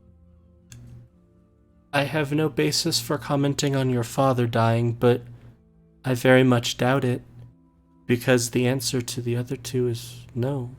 Of course not. Okay. I'm going to Hikari's room. Roburn died because Behelit is a bitch. But I fell out the window and then I could have gone back up to help her, but instead I protected you guys, which I don't regret, but Charity's Roburn died. Charity's gonna pet you. But Roburn wanted you to make that choice.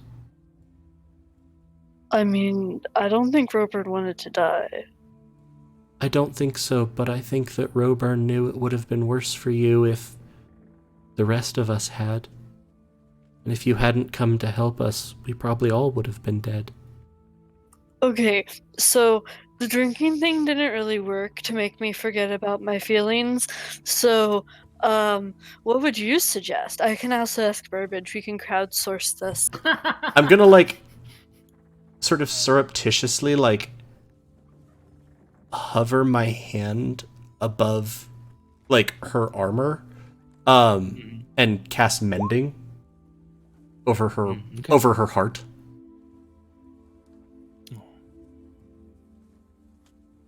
And now I'm just sort of looking at her expectantly. You just kind of feel a warm sensation on your chest, but no other mechanical effect. That felt kind of weird, but also doesn't answer my question. It's okay. I'll ask Burbage, because he's dealt with this a lot, so he would know. What a beautiful moment. That was incredible. I tried. Again. So, I guess I'm going to start looking through the stuff, possibly along with Stormbringer. Yeah, I'm gonna help out. All right. Hikari. As you guys are going through,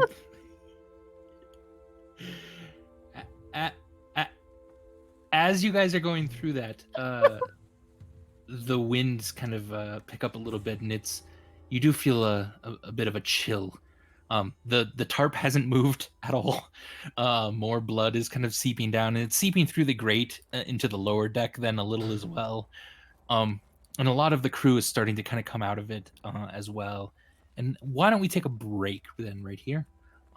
Get some to drink, go to the bathroom, and we'll come back with Charity looking through the treasure. Cool. We'll be back in a minute, guys. Woo! ERB.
Hey, we're back. And it's exciting. So joining us for the second half of the episode, Hakari is able to fight back her headache for just long enough to be able to string together a couple encounters here. So thanks, Darcy, so much for being able to tough that out and come back for just a little bit here. We appreciate that. Yep. And last we left off, I believe Burbage was knocking on Hakari's door. Hakari, as soon as you started to get kind of your faculties back, you just kind of went straight to your room and started drinking. So however you want to, if you want to answer the door or if you don't want to, that's up to you. I'll answer the door. All right. You see Burbage in front of you. What's up, Hey, Burbage? Connery. How you doing? I'm drinking. Yeah.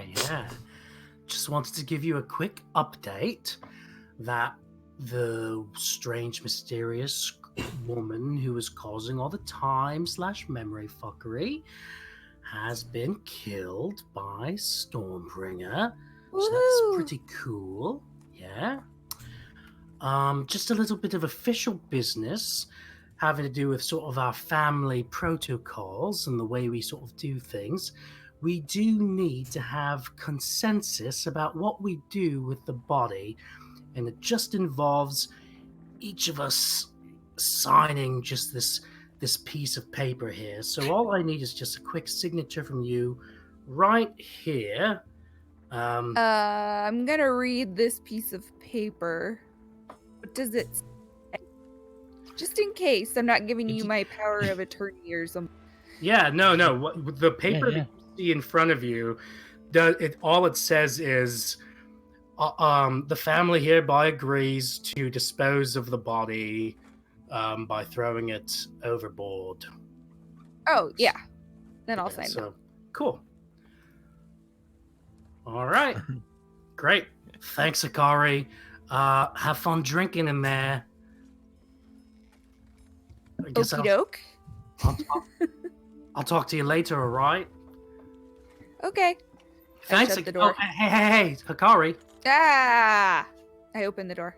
Just wanted to say, thanks again for being forthcoming with me finally with the truth about, the whole picture of what happened the night that I, killed Eldon.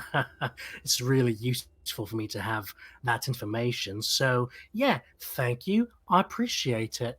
You're Is the your best. head exploding? No, is About my it. head what? No. What are Like, you talking about the truth. No, Is your head exploding? my head's not exploding, Akari. Like, Look not- at me. Not physically, emotionally. Akari. Okay, well, yeah. Would fine. somebody Good talk. whose head was exploding emotionally be able to dance like this? He gives a performance roll of 14. It's an okay dance. That's a You're better than right. okay dance. You're right. How could I think that? Okay. Yeah, You right? guys have fun throwing the Alright. body overboard. Yeah, thanks, Akari. I'll see you later. Bye. Bye. She shuts the door on you.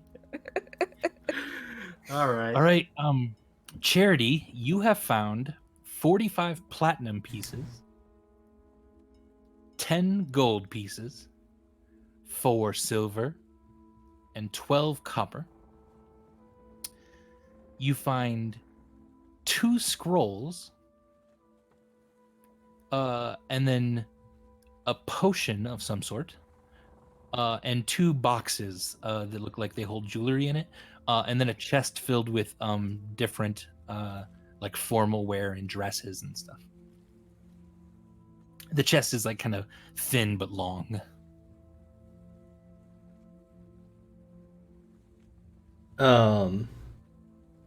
And I've opened all of these.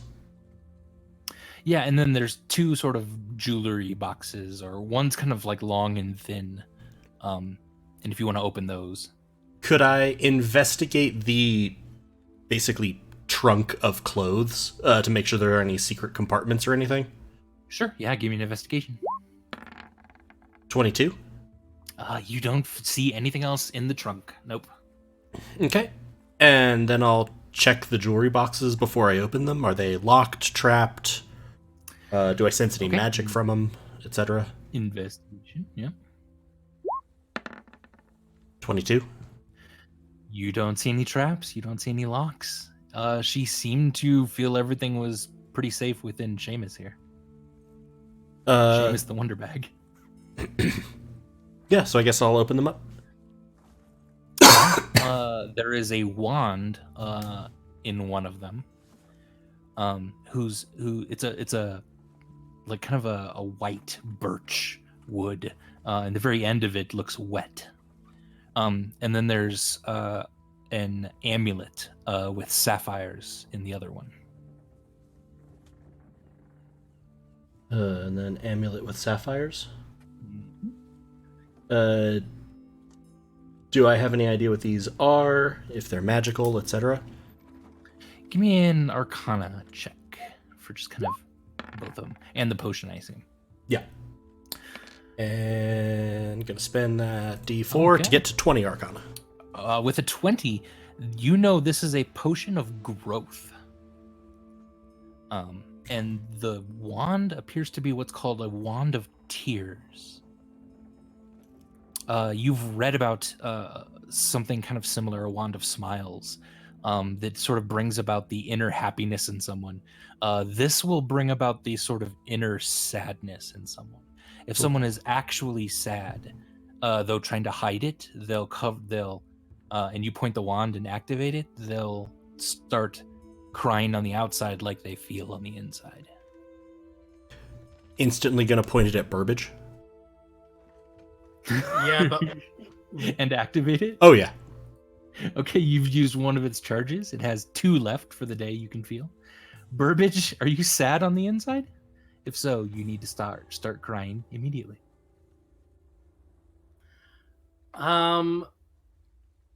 that's I mean, we're getting into some interesting territory in terms of emotional descriptors here. No, Burbage is fine. Okay. Burbage does not start crying. You get the sense, though, that something over by Charity tried to make you sort of flip your emotions outward. And it's not a very fun feeling. What was that? Huh? Charity's gonna. Doesn't matter. Burbage is motioning Stormbringer to join him over by the body. Oh, yeah? And the amulet? Sorry, before you do that. The amulet, you don't Also, know. there was an envelope. Yeah, and an envelope. Well, we'll get to that one, I assume. At this, I guess I'll probably move over towards them with the envelope and the amulet, because those are the only 2 things I don't know what they are. Oh, I guess and the scrolls. There is like kind of a small, like really old-looking journal that barely looks held together with some twine. There is that too. Okay. Yeah. All right. And Stormbringer and Burbage, what are you doing at the body? Burbage, I had something I wanted to talk to you about.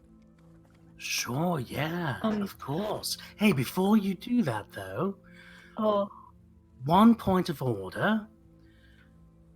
Do you know how to write? We've talked about this. Yeah, of course I do, Burbage. Why wouldn't I know how to write? Oh, I don't know. No reason. Here, just need your signature right here. It's sort of a little document, an agenda for the next family meeting. I think that we should talk to Charity about him not being allowed to point random wands at us anymore and try to make us reveal our true feelings about things. Do I see this as I'm walking over? If he explains it, you probably hear it. I mean, you're distracted by the amulet and shit. I'm right? walking over with those. I just specified. What are you talking about, Burbage? I just don't think that Charity should be allowed to use magic to force us to reveal our secrets. Does he do that? He I just don't tried think it Charity on. would do that. He just tried it on me, Stormbringer. That doesn't sound like something Charity would do. All right. Are you never mind. sure? Yeah, I mean, I felt it, but okay. What do you want to talk to me about? Oh. Charity! Yeah? Would you do that? Would I do what? Use magic to try to force us to reveal secrets. No, Yeah, I Charity, ask would you. Burbage says you just did that to him. Oh! No, the wand makes people cry, or at least that's what I thought it did. I thought it would be funny to do to Burbage. That was all. You thought it'd be funny to make Burbage cry? Ugh, 8 insight. To the best of your ability, yeah, that's all you think, yeah. That Charity seems genuinely confused by, like, your upset. Wait, but why would it be funny to make Burbage cry? Yeah, it's a good question. Because Oh. Burbage was trying to convince me that he was okay by dancing and generally tries to hold his emotions in until they explode. And also, I just wanted to see if the wand worked. Oh, Huh. I don't get the joke. Yeah, not very funny, Charity. But hey, Stormbringer, check out this dance I've been working on, hey? Oh, I want to talk to you. 18. Huh? That's a really good dance, Burbage. Right? Thank you. Charity didn't like it for some reason. I don't know. Oh, All right, what did you want to talk to me about? so maybe it's my fault that people are in ice and dead, and it makes me sad. How do I stop feeling sad? Oh. God, Stormbringer. Listen. And I'm gonna kind of pull her away, have a little moment over here on the stairs. I'll motion to you for you to sit down on the stairs over here. Okay, I'll do that. To the Stormbringer. Even if people's deaths were your fault, what's so bad about that? Eh? It was Roburn and Vimeris and my dad, and I loved Roburn and Vimeris and my dad. I loved Roburn and Vimeris a lot, and I didn't save them. And that was Yeah. my job, and the lady said it was my fault. And I mean, she's dead now, so she probably doesn't know what she's talking about, but what if she's right? Well, first of all, Stormbringer, Vimeris' death is my fault. It was my responsibility to talk him out of, sacrificing himself, and I didn't. So that one is not on you. Don't worry about it. Not your problem. But I was supposed to protect you all, and also I don't think that was your responsibility. Was that something that we decided was your responsibility? Oh, yeah. Did I? Yeah, you remember. Behelit basically told me that was my sort of divine destiny, was to talk Vimeris out of doing what he did. And then I didn't. So I basically failed to fulfill my destiny. You know what I mean? So really, I don't think you should worry about that. In terms of Roburn, that's not your fault either. We were attacked by the other charity, remember? And all those people who were either henchmen of his or under some kind of spell fighting on his behalf. These things happen, you know what I mean? But I kept everyone alive except her. And I could have saved her, but I was saving you guys, and I don't regret that, but I could have. Well, another way of looking at it, Stormbringer, is that maybe Roburn felt it was her responsibility to keep us alive. And she Why? succeeded. Why would she think that? Well, because she was our friend. She'd gotten to know us during our journeys in the caravan and on Make Ready to Sail's Mr. Hislop's ship. You know what I mean? She cared about you. She cared about us. We helped her out with those annoying elves time and time again. Yeah. I think if you ask me, by the end of it, she really cared more about us than she did about most people she'd probably met in her strange, memory-forsaken life. You know what I mean? So what I'm She had saying, memories. yeah, I know, but just in general, memory is an inherent part of forming relationships with people, and it seems like her ability to form relationships was maybe perhaps a bit hampered by whatever was going on. So she could only form a relationship with me, and now she's dead? That's even worse. I was her one chance. Well, this is clearly not working, Stormbringer. You have come to the wrong person. But, you know, really, I would say, Stormbringer, that one thing that you can do is maybe perhaps start spreading the responsibility around a bit. You know, you're walking around trying to carry the whole world on your shoulders, trying to make yourself the only person responsible for everything. That is actually kind of offensive to the rest of us, you know. We're here, we've got agency, we've got responsibility for each other and for ourselves and for the state of the world also. And when you pretend that everything is on you, it sort of strips us of our agency, doesn't it? In a way. And it strips Roburn. Kind of like how Vimeris had agency and responsibility for himself too. Yeah, he made his choice to do what he did, and that was, you know, great for him. And Roburn made her choice to do what she did, to defend us, to fight off that brute up in that inn, you know. So it's not our fault. It's not your fault or my fault because Vimeris and Roburn chose to do these things. Right, yeah. Thank you for doing some of the heavy lifting here, Stormbringer. Really appreciate it. Yeah, exactly. Yeah. Oh. Okay. Hey, did this help at all? I don't know. I need to think about it. Yeah. Well, I'm gathering signatures of people who I've tried talking to when they're sad, just to kind of keep track of my emotional growth as a friend. Wait, so could you just... I thought you said that signature was for a petition to tell Charity to not use spells on us to make us tell our secrets. Yeah, no, that's a separate. You can sign that too. But what I need here is just a signature about, like, you talked to me and it, you know, kind of helped. Maybe it didn't. But at least you could sign here saying that, like, I tried.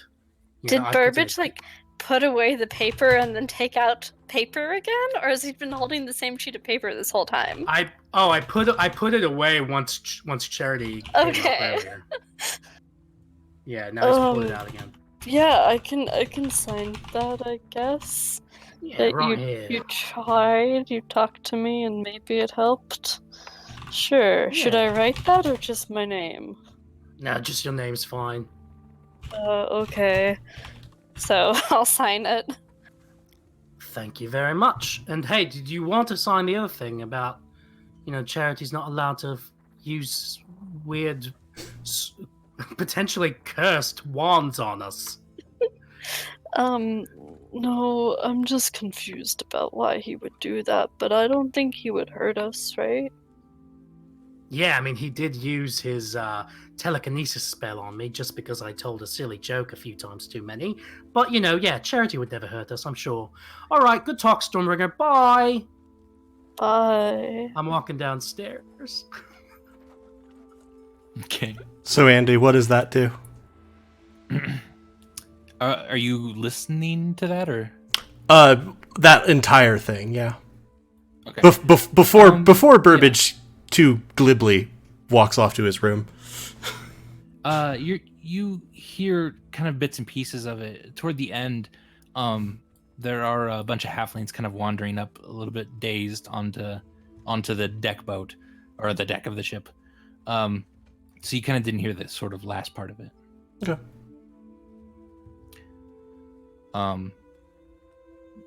So yeah, Burbage, as you're walking away, and Hikari, you definitely heard people gathering alcohol, and heading up. Is that something that would draw you out of your room? Hikari. I was gonna say me. Oh, sorry. Yeah. Sorry, I tried to hit the button and it. Oh, you're good. Yeah. So you go. heard some of the halflings dragging like booze up to the top deck. Is that something that would Yeah, drag I'll better? follow that. All right. So you follow have a that kind of up there, and Yeah. Burbage, on your way down the stairs, you see them as well. And Adel Adel is kind of runs down the stairs and says, "Oh, we're approaching Cliff Mill. We'll probably get there by evening." Does he say that to me? No, he says it to anyone on deck at this point. Thank you, Adam. Okay. Aye. And then Dury, his friend, kind of comes down with him. And the halflings are starting to pass out drink, and they're saying, "Is it true you killed the thing that was messing up our time?" I mean, hopefully she's just unconscious for a really long time. Charity's gonna kind of shake his head at that. Like, I don't think that's likely. Aye, well, perhaps we celebrate either way, huh? Yeah. Pouring drinks for you, and one of the dwarven brothers that works the anchor gives you a mug, Hikari, and winks at you. Okay. And then yeah, they're just kind of pouring drinks, and Adel sort of steps up, and then Burbage, did you go all the way back down to here? None of this enticed you? Yeah, no, Burbage kept walking. All right, you're down in your hold there. Yeah. Yeah, so yeah, they're talking and drinking, and as the day kind of progresses, people are loosening up and everyone's feeling pretty good, and there's been no time skippage that you can feel, and you think you're going to get into port in Cliff Mill tonight. And by now, has it been enough hours that she ain't waking up? Yeah, you're pretty sure. Like, in my medical opinion, with if the she amount was of stable and then was gonna wake up, she would have woken up by now. Probably at this point, yeah. I'm gonna pat Stormberg on the arm. It was a good thought, but you're very strong. I mean, I was trying not to kill her, though. I just forgot to bandage her, because I got excited about going to get bags. But maybe she's not dead yet. I'm gonna deliver a really sharp kick to the bag. She doesn't smell dead. It's only been like 5 hours. Oh. But she would have woken up by now and probably would have responded to that kick. Are you sure? Adel comes over. Aye, Stormbringer, I think she's gone. I think you did it. Are you a doctor? No. Oh. I- Then He how sort of do you slinks know? away. He I mean, backs up. I think we should just wait for a little bit, and when she starts smelling rotten, we'll know for sure that she's dead. But what if I didn't kill her? Stormbringer, you got lots of information out of her, and I'm gonna pull the journal out, and it's quite likely there's even more here. And Seamus, Oh, hey, yeah. and Seamus And the that Wonder Bag was envelope. very helpful. Thank you, Seamus. Okay, I guess if we have her papers, we can think she's probably dead. Yeah, I think it's time to No just problem. move her along. So I'll dump her in the ocean. All right. Yeah, you tie her up in her tarp and everything in the bags, and you just I'll set her off I'll have tossed the like extra sandbag ballast that I'd originally put in Seamus into that. into that. All right. And off she goes and sinks very quickly as the boat cruises on. To the cheers of several dwarves and halflings on the boat, And at this point, people are getting pretty tipsy, and Adel says, "Well, it's been a good day, I suppose. We can all thank you all for that. We're gonna head back into Cliff Mill with some supplies that we haven't eaten already, and well, it's not so bad."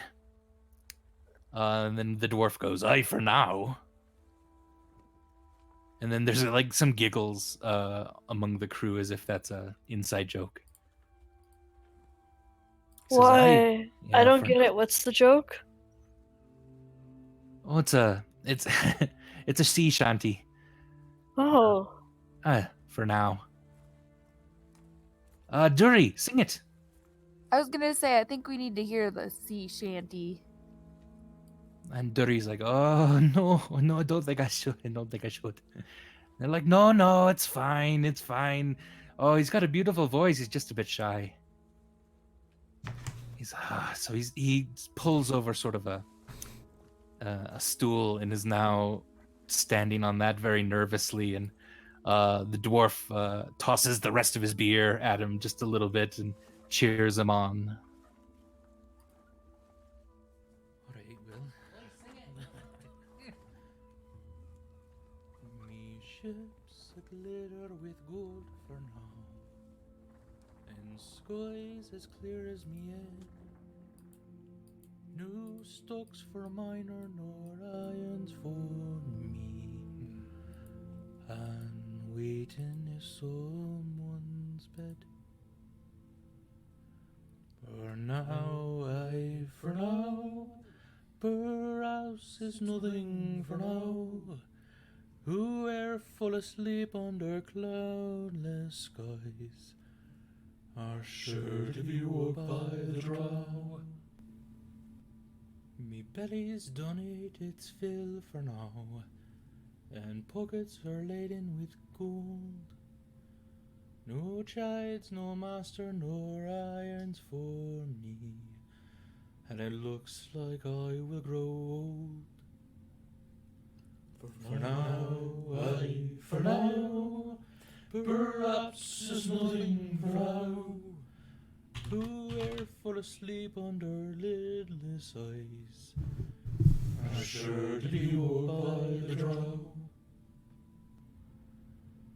Me, I can't see the dark for now. I've got an ache in me head. No sleep for a sailor, no letter for me. And home is a flame, they said. For now, perhaps there's nothing for now. Who are full asleep under boundless cries are sure to be woke by the drow. And there's some cheers, and Dury stands off of the stool and quite shyly moves around to the corner. They go back to talking. That was awesome. Yeah. They just like go take over Stormbringer's room? Oh no, sorry, they're I was like, whoa! yeah. Adel runs away with Dury into a room. Nah, they go up on the forecastle. All right. It looks like tonight you're coming into Cliffmill. Is there anything you'd like to do? You do pass another ship in this sort of harbor, very, very, very large inlet of water here. And you give them a wide berth, and you can tell it's a Bovalia military ship. Does it look like a mimic? It does not, though. Wait, yes, it does? Oh. Because mimics can look like anything? Stormbringer's going to be giving it like massive side eye and just staring at it the whole time we pass it. All right. So if there's nothing else you'd like to do today, you're getting close into Cliffmill. And Adel, you hear Adel call Dury over and with a spyglass, and And then Dury says, Charity, would you mind coming up for a second? Of course. Aye. We'll come up. And Adel and Dury kind of are looking out toward Cliffmill. And now that it's dark, you can see the lights of Cliffmill. There's a lot more light, though, as you see a lot of campfires just outside what you believe. You can't quite see the city wall, but you believe is the city wall, kind of on the west side and the north side. There's a lot more like campfires. You're pretty sure this is now going to be a busy little town, visited by quite a lot of people. And Adel points out, there's another ship in port right now, but there should be enough room for us to get in as well. And then Dury says, it was making some flashes of light, and I was trying to see if it was a code to decipher it. And I got a little bit of it. It says, before the tiger? Does that mean anything to me? Not that you know of, no. Including in Thieves' Cant? No. Before the tiger. It happened I kind of caught the last part of it, I guess, maybe, or I don't know. It looked like, it was signaling, or it could have been gibberish, and I just read this into it, I suppose. Why would you read that into it? Well, it was blinking. I just thought it might be the code. But no, would before the tiger have any meaning to you? No, not to me.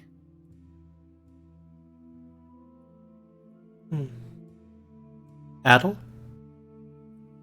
Not to me either. Say, where'd Burbage go?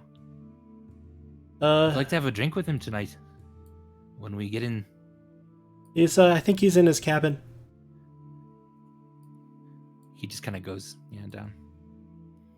Hakari's kind of dancing with like 5 or 6 like halflings now at this point. I just assumed. Charity's gonna sort of come back down to talk to Stormbringer. It looks like Cliff Mill may have gotten a little busier since last we left. Oh, that's good, right? Hopefully. There's also another ship in port? Is it a mimic? Unclear. Should we fireball it just in case?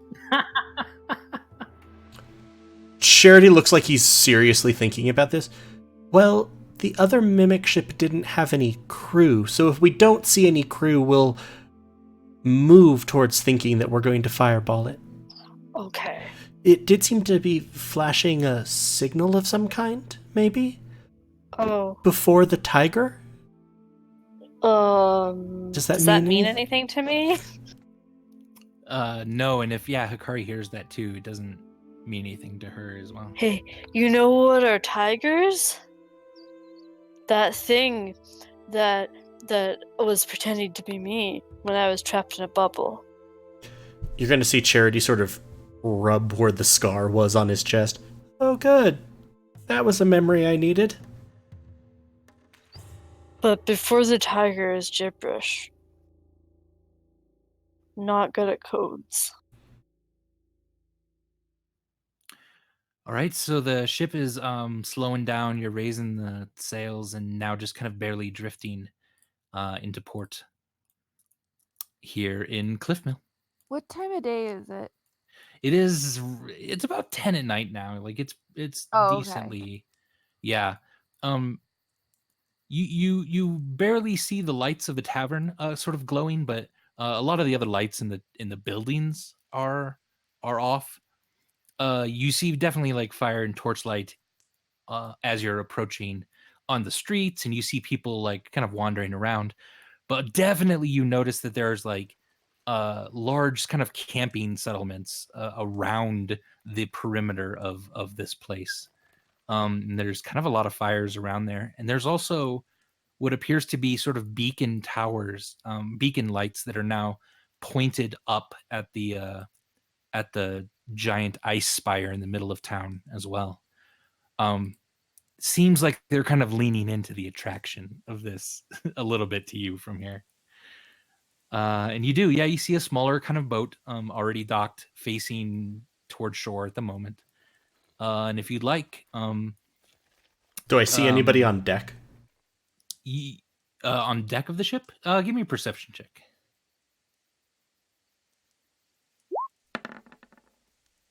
9, and I'll add a D4. It's dim. The light is flickering. So 12. Yeah, you don't quite see anyone on the deck of the ship now. Yeah, so the captain is good. Yeah, I've sent ahead the bird. It's letting them know that what we got on ship and everything, and we should have men ready to unload. So, I mean, it'd be nice We if you have stayed. a bird? Why you have a bird? All ships have birds. Has someone been feeding it? Of course, we've been feeding it. Oh, good. But yeah, so there should be deckhands on the thing and everything. And as you're getting a lot closer, yeah, you see that there are people waiting for the boat. So yeah, so you'll drift on in.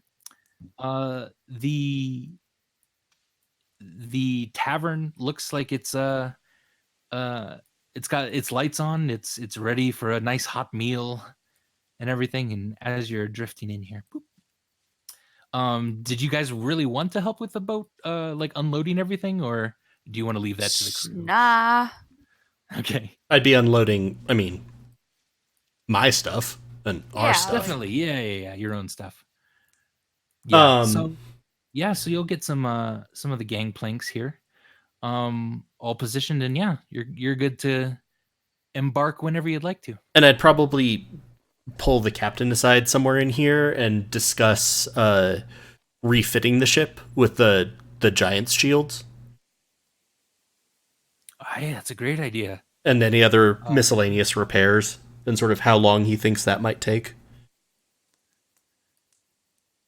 Well, I say we could probably do it in a day or two. If sounds like there's a few more people willing to work in town now, so that's always good. That seems like that would be for the best. Would have been helpful when the other boat tried to eat our boat. Aye. And Burbage, yeah, you've noticed that the boat has now kind of come to a stop then as well, and if you want to get out, you're more than welcome. Did Adel ever come and find me? He didn't then, no. Sad. If you point a wand of tears at me right now, I would. Aww. You even see a camel and a couple horses outside of the bushy tent pole. Charity's going to sort of look at the large encampment outside of his walls and sort of like, come on, Stormbringer, let's go talk to Missy and see what the hell's happening. Shouldn't we wait for Hikari and Burbage? I'm pretty sure that if it's in terms of getting to a tavern, Hikari may have beaten us off the boat. Okay, but like, what Is that about true, Burbage? Hikari? No, I'll come. I'm just standing by you guys, so I'll just come with you. Okay. Okay. I wasn't sure if you had booked it as soon as No, the it's gangplank fine. were down. I've been doing a lot of drinking, so that is a fair assessment. I was sort of picturing you Looney Tunesing it almost along the gangplank as it went down. Where is Burbage? I mean, I think he went below decks, but he hasn't come up yet. Burbage, are you gonna kind of hang out on the boat or heading into the tavern? Yeah, I mean, primarily I guess it makes sense that I don't have a token up here right now. Yeah, I'll wander off the ship. Wander up with my things. Okay. Yeah, as the ship was kind of, as I felt it slowing down. So I'm up there with you guys. Okay. Awesome. All right, yeah. Several of the deckhands are already working, getting some stuff off the boat and stuff. And Akari Stonebringer. Real quick, Charity. Mm-hmm. Real quick. The deckhand in front of you kind of places the crate on the shore and turns around and sort of smiles at you and says, "Hello." And you hear a whisper in your ear, "Danger." And you know this whisper is your dagger. I need everyone to roll initiative, please. Everyone in 30 feet of you can roll initiative. How have I forgotten where initiative button is?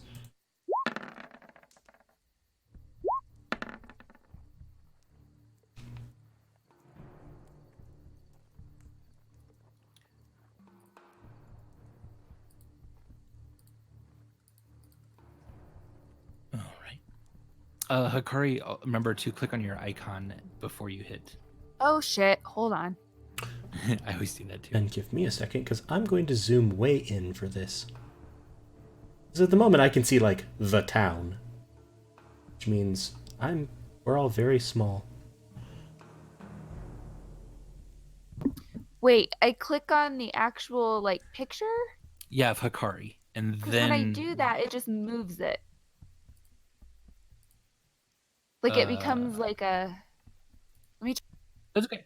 Yeah, I can even do it, I think, for you here real quick. Go ahead and do it, because it's not... I don't know, it's being weird. Yeah, that put you in. Our first roll was technically an 8. So Charity 21, Burbage 19, Stormbringer 15, Akari 8.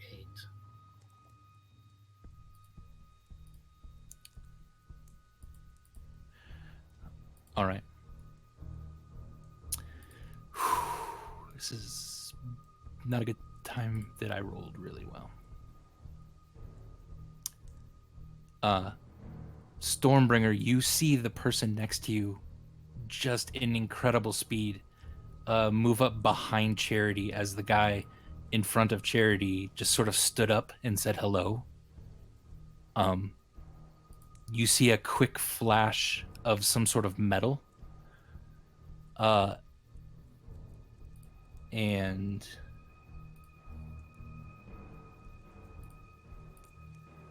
hold on one second.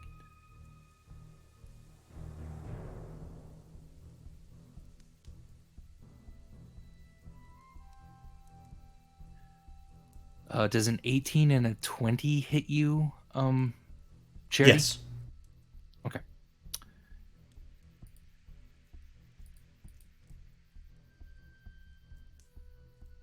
Okay.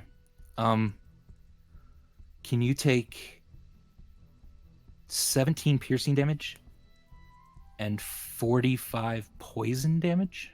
17 piercing and 45 poison is 62? Yeah. As this figure moves behind you and plunges 2 short swords straight up into your back.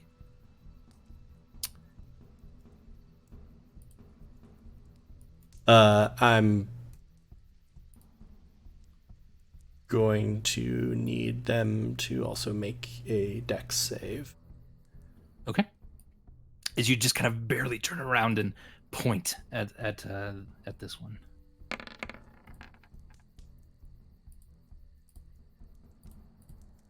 Yeah, he rolled a 22. So I think he takes half of 17, so 8. Okay. I'm pretty sure Hellish Rebuke is a half. I believe so. Yeah, it's a spell. Yeah, half as much on a save.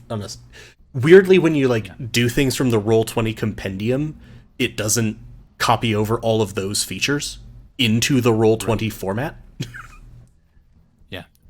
Burbage, the person in front of you,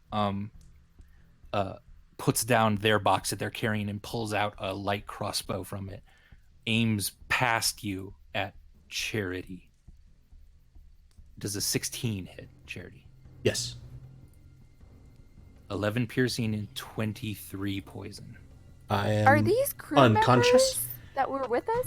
These are the dock workers. They were waiting for you. Oh, okay. I was confused. Did you say you're unconscious? Yeah. Okay. And then Stormbringer, Hikari, I'm sorry. So this guy's gonna attack you.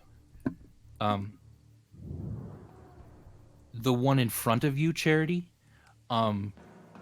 just kind of starts giggling and takes out his short sword. You see Burbage. And then the one behind you, Hikari, is going to attack you. This guy seems, Hikari, a lot slower than the other two that have already gone. His scimitar that he whips out is not super fast. It's a 12, and you're able to dodge it just out of the way. Okay. Charity, make your first death save, please.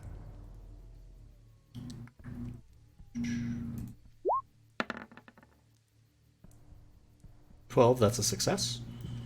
Okay, good.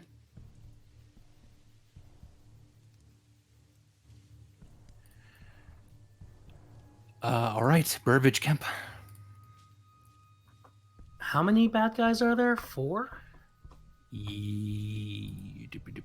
Yes. Which one There we go. pulled out the crossbow? The one in front of you over here. Back here.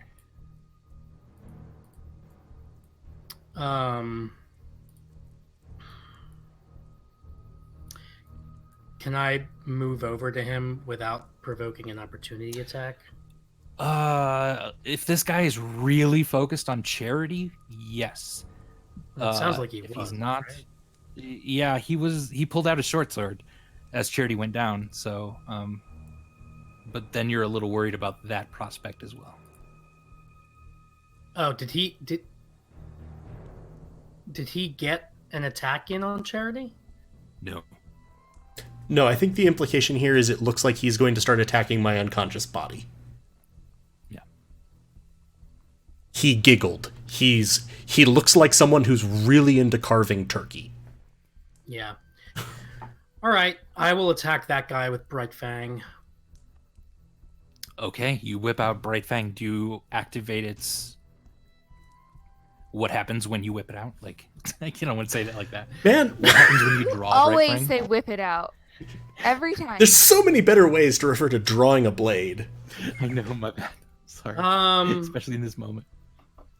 I mean, so right now the only natural light is the one over here to my right, correct? Yes, correct.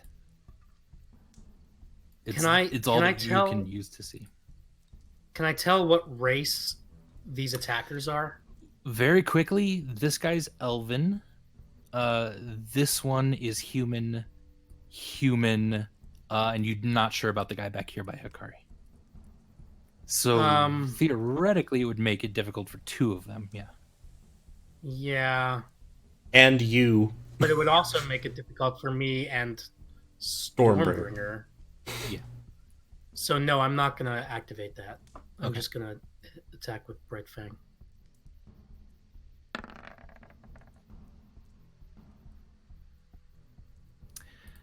The guy right next to you. Okay, yeah.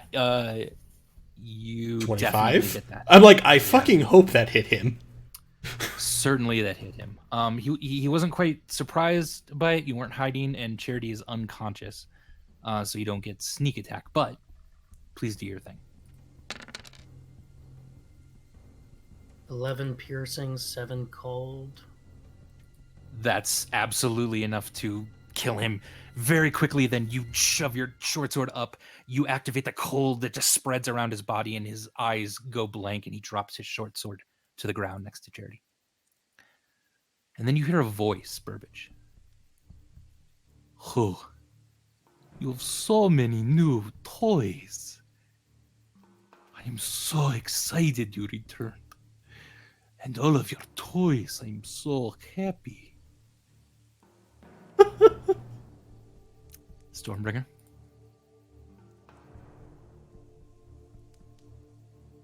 So one of the guys that's threatening Charity is dead now. Yep. What about and the other guy, the one right in front of me? Does he look like he's gonna keep stabbing Charity? You don't know that they've all attacked Charity except for the one behind Akari. Oops. Hold on. Yeah, if the voice wasn't enough, Yeah, that my bad. helped. Thank you. That narrowed My it bad, down. my bad. Oh, sorry. Yeah, Stormbringer, you have no idea. You just saw this guy plunge two short swords, lift Charity off the ground, and then like pull them out as he slid off them unconscious. I mean, he's still looking at Charity, but yeah, you're just not sure. It happens just way too fast for you. Okay, I'm going to attack the guy right in front of me with my fiery great sword. Okay. Oh, and I'm raging, obviously. Sorry, I should have said that All right. before I rolled. No, you're okay. It's bonus action rage, action to attack. That hits. Go ahead and roll damage.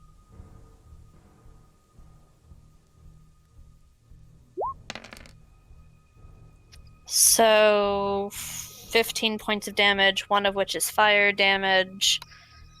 Is it dead?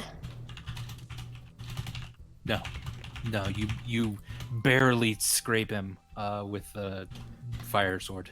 You burned a little bit of him as well as it went down, but this guy is much faster than the one that Burbage just killed. Cool, second attack. Okay. Cool, let's do it again. Oh, fuck, I fumbled. That is a natural one. Do you have inspiration? No. Let's say you do for the fight. Okay. And for trying to keep patience alive. Yeah, that's a good way to put it. Because again, I try to keep the inspiration to do with something that is not necessarily efficient, but something Stormbringer would really want to do. Yeah. Okay, so I'm gonna re-roll that then. Okay. 15? 15 barely hits. He thinks he almost dodged you, but your sword is just a little too fast for him. Go ahead and roll damage. 15 points of damage, 2 of which is All right. fire. This time you slice pretty well into his leg as he was just barely able to dodge with his... And he needs to make a DC 17 dex save. Okay. He rolled 14. Carving into his leg. Oh. So he'll take 6 points of lightning damage. Yeah, carving into his leg just made him stumble just enough to be able to get that in there. Okay. Nice. Is he dead? No. Okay. Then last thing on my turn. Yeah. Going to shout really loudly, "Hey, all you fuckers! I'm the biggest thing on this dock! Come get me! Come fight me!" She is not And wrong. I mean, I look pretty scary after just doing that much damage, too. Absolutely. Yeah. All right, Akari. How much does an extreme healing potion heal? The extreme healing potion? I think it's 8d4? Okay. Plus the Baja Blast flavor. Yeah. Are you... So, can Okay. he drink it if he's unconscious? You have to go use your action to pour it into him. Yeah, I'm gonna do that. So, Okay. do you mind rolling that for me? No, that's fine. Yeah. I don't know really how to roll that.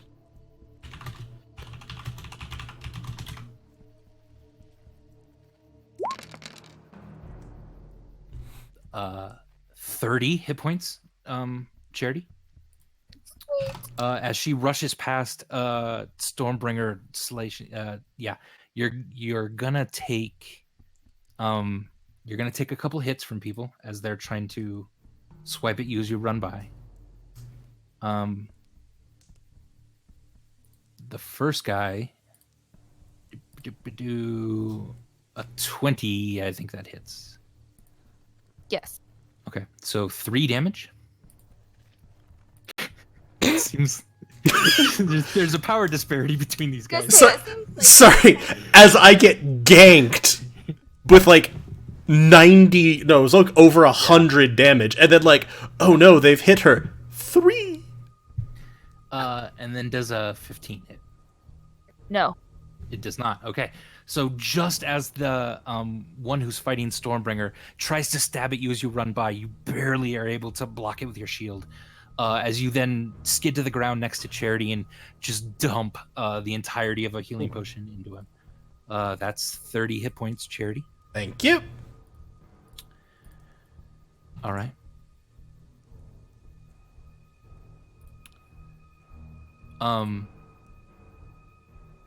Okay. Burbage, the one next to you, is gonna fire his crossbow at Hikari. Hikari at 25 hits, I think. Does it?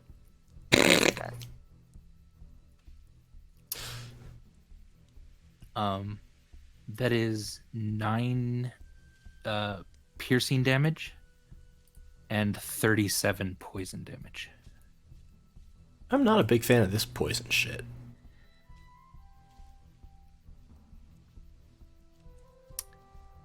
Stormbringer, the one next to you, is The one I was attacking. Yeah, is gonna smile as he drives both of his short swords into Charity. Although one of them missed. One of them missed with a 10. A 10 was his advantage roll. He missed. Fuck. All right. One of them hit though. That is 5 piercing and 18 poison, Charity. Okie dokie. Do we have temporary hit points from Charity? Yeah. Yeah. Oh, thank God. Okay. Yeah, it's been a few days since Charity's done any real spell stuff, so he would have done everything this morning. And this is getting toward the end of it, but you are still under that. Yeah. Burbage, you hear a voice very close to you, almost like it's moving right behind you. And it says, "Oh, come now, I thought this would be much, much harder." And then behind you on the plank itself, coming from invisibility, is a large tabaxi white tiger that you recognize from the bathhouses of Federo. And as you look at him, I need you to make a DC 17 wisdom saving throw. I didn't need to tell you the DC. That one's on me. But whatever. Me specifically? I was just reading it, but whatever. That was the best part, was I could hear your voice reading it. Like, you know, that subtle difference people have when they're reading or just speaking. And I'm like, I don't think he meant to say parts of that, but okay. Wisdom saving throw. Wisdom. Yeah. Okay. It's a 10. You look at him and his eyes like brilliantly glow, and you are just enthralled by it. And you feel all of a sudden that you actually can't move. You can't even speak for the moment. You're trying to, but your mouth is just barely moving up and down.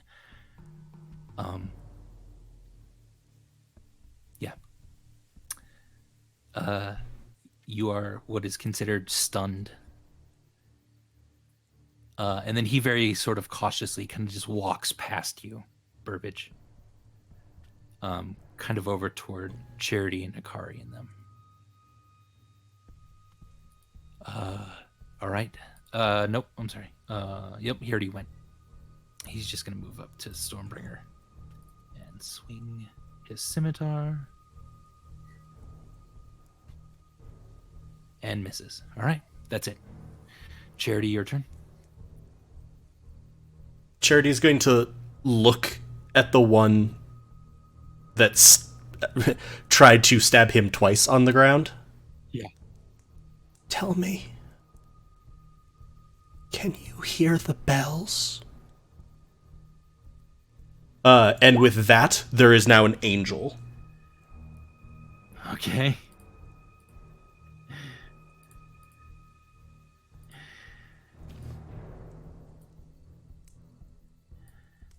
We'll move you aside for a second here. Which will erupt in flight to gain height.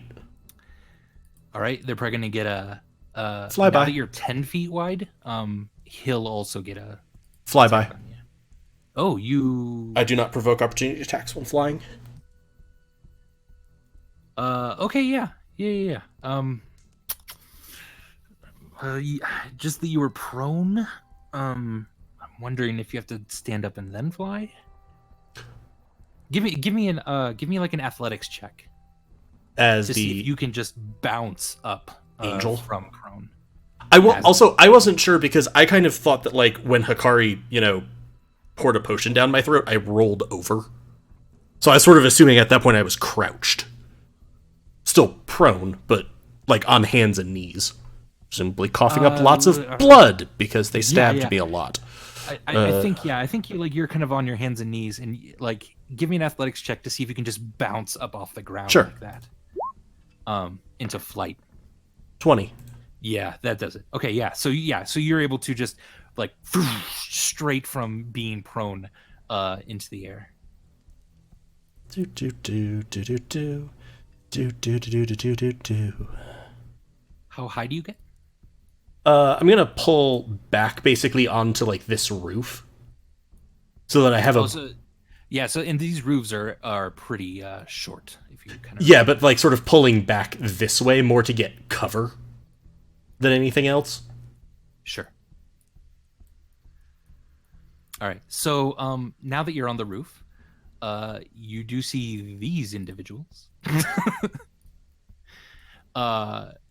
Who have been kind of sneaking along the rooftop toward the group as well. And Charity, your icon is... Yeah, I was like, I'm assuming I'm not actually there. Yeah. We'll just put you down here for now. All right. So how many people are there? Because I only seen one person. Like... Well, you can't really... Yeah, you can't really see... I'm sorry. I can see pretty much everything. Yeah. And I'll get this guy out of the way, I don't so see, but... I'm also assuming, just because of the true sight, none of them seem to be shape-changed or anything. Shenik, the white tiger is. Oh. Yes, thanks for reminding me of true sight. What is he? You do see that he is shape-changed. You don't even know what he is. His face is flat, no nose, small slits, just for his sort of nasal passages. His eyes are pure white. He is some sort of fiendish thing, but nothing you've actually seen before. Because of course. All right, that's me. Okay, Burbage. Am I still stunned? Yes. I'm sorry, Burbage. Am I still stunned? Yes. Fuck you, Burbage. At the very end of your turn, you're sort of shaking out of it. I just wanted to remind you that you don't get to do something. Yeah. Stormbreaker. So this guy in front of me is still alive for some godforsaken reason. Indeed. Does he look pretty fucked up? He looks injured now. You've sliced into him a couple times, yeah. Not fucked up, no.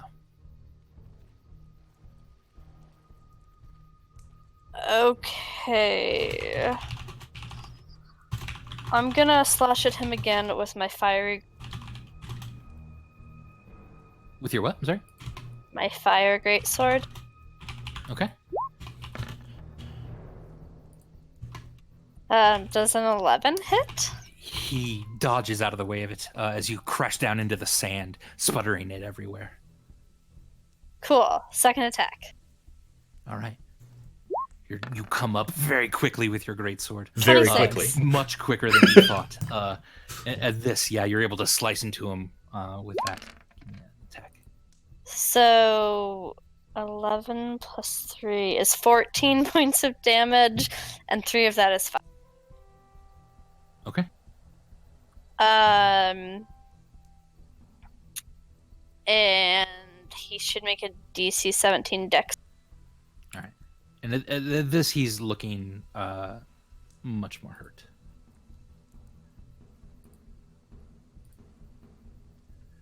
He rolled a 10. He can't quite dodge this lightning that is just arcing off of you and sparking and hitting him. And 3 points of lightning damage. All right. Hikari. Fuck, wait. I'm gonna move also. I Oh, can't okay. see the dark vision settings. Is there someone standing right next to me besides that guy? You... Like, will I be provoking more than one attack of opportunity? Because I would know if someone's standing right next to feel me. that there are 2 people right next to you, yeah. Never mind, I'm not gonna move. Okay. I am going to, can I, as my, move, stow my great sword and switch to my shield and my battle axe? Yes. Mm-hmm. Okay, so I'm gonna do that. Okay. Hikari. So if I cast Spirit Guardians and walk around, does that work? Or do they have to enter into my space? They have to either enter into your space or they start their turn in your space. Okay, so how many people would be designated in my space right now? Within 15 feet of you? Yeah. These 2 right now? Is Tiger Boy in there? Not quite. Faux Tiger? Yeah. Okay, well, I'm going to cast Spirit Guard. Okay. Yeah, I mean, you could move a little bit and get Tiger Boy in there. Okay, then I'll move a little bit and get him. I was going to say, he's definitely... Why didn't I? Because you're going to, the center of his token, It and this depends isn't on a where you battle measure grid. from. Yeah. Oh, yeah. Yeah, the side of him. It probably would catch the side of him there. Yeah. So can I move and get him? You don't even need to then, move. or Yeah, you should be able to hit I don't him. need to move. Yeah. Okay. Spirit Guardian, such a good spell.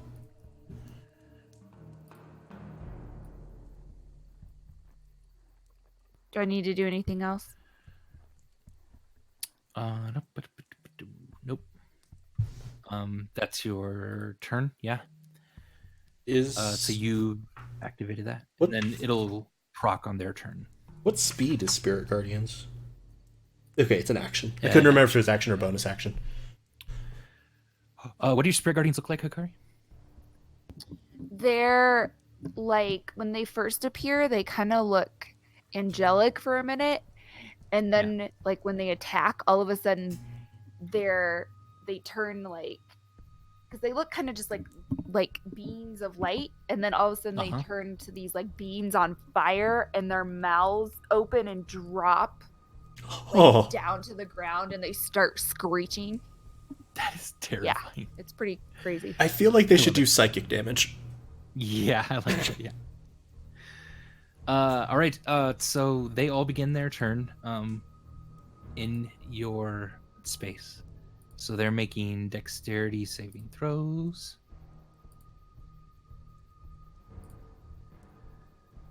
A 17, a 20, and a 14. I think the 14 takes full damage, Yeah. which God damn it. which actually kills him. He with your Oh, it 11 does. damage. Okay. Yeah. Blah. Yay then. Never Yeah. mind. So they just maul him. He's and they enough to annoy this guy, the tiger, and this guy decently. And I think it also makes it difficult terrain for them. It does. So they're Hard for them to move. all right. He says, "Oh, enough, my friends. We never had to come to this. My spirit guardians are gonna eat your face! Come back later." And with a wave of his hand, I need Burbage, Hikari, and Stormbringer to make wisdom saving throws.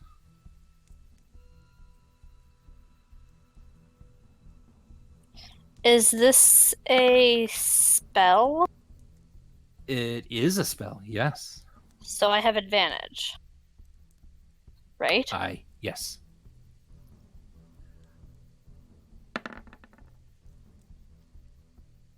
I don't think that saved me. Okay.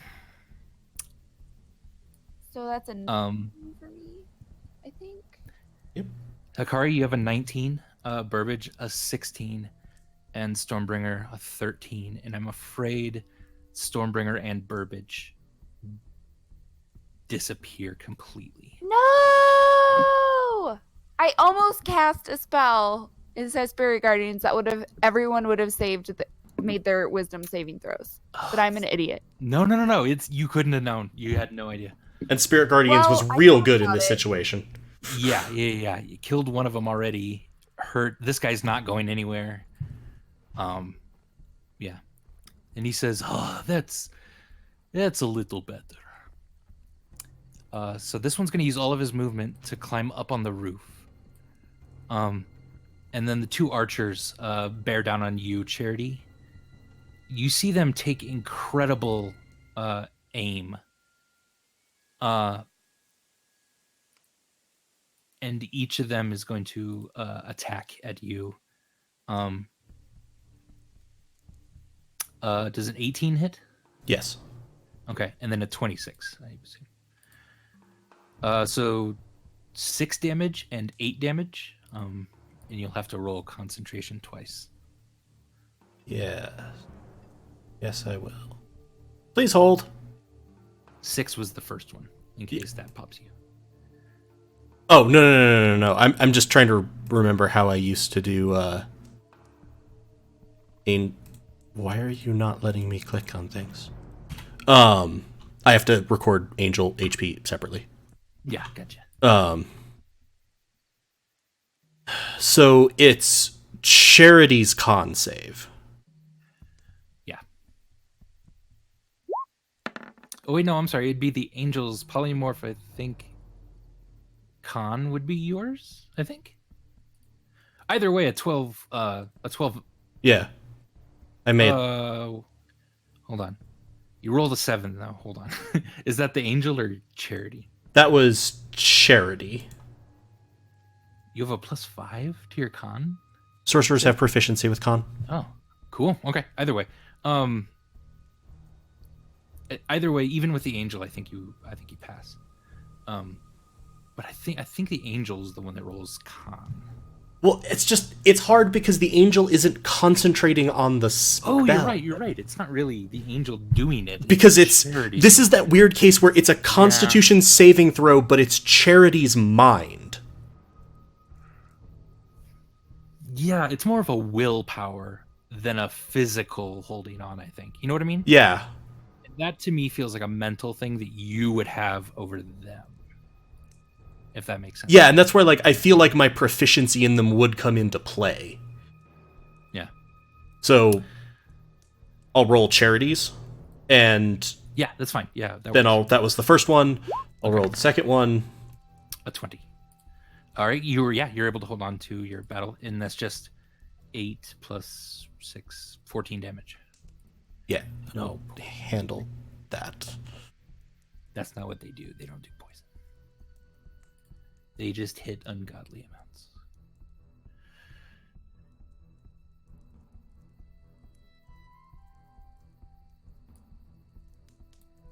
All right.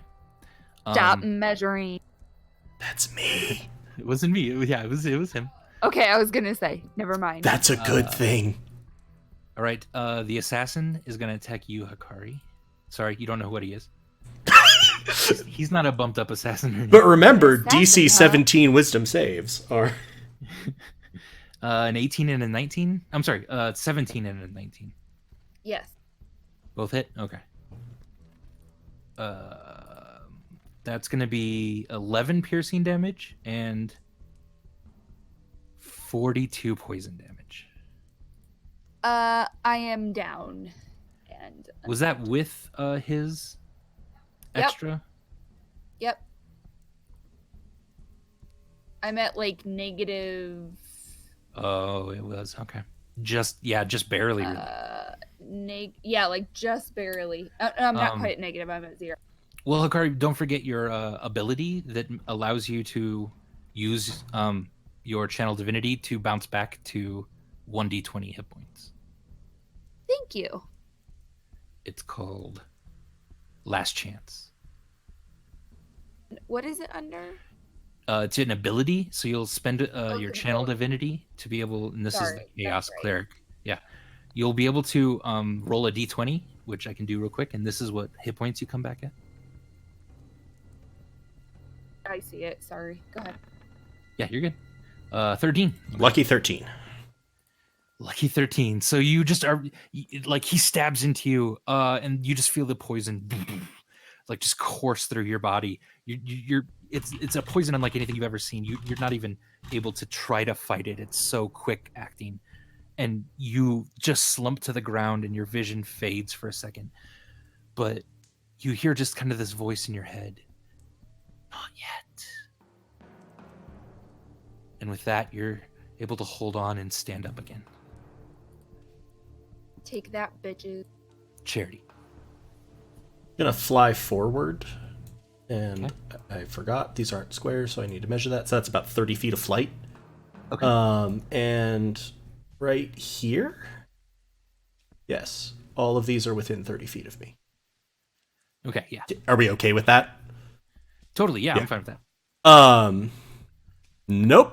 Wrong set of spells. You're going to see the angel plunge its sword down and cast Destructive Wave. Okay. So DC 15 saving throw on Constitution for all creatures, or up to 6 creatures that I pick within range. It's everyone but Hikari. Okay. And it's a Constitution saving throw? Yep. I'm sorry. Yeah. He does not have con advantage. Ooh, but he rolled well. Okay. And then this guy. Interesting. Okay. And then a con save. This person does not have it either. An 11. That's not going to do it. How much damage? So 13 thunder and 20 radiant. All right. And if they save? Half of each of those.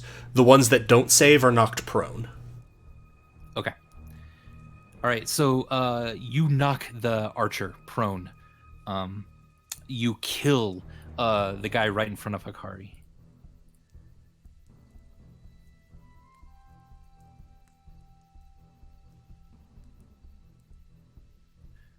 And then half of that for you.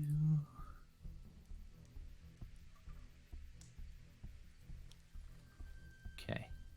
And half of that for you. He's got to make another con, which I didn't need to tell you about. God damn it, Andy. Welcome to Stream of Consciousness DMing. He's not concentrated on anything. Shut up. All right, that'll do it for them. You knock him prone. Just this destructive force blows away.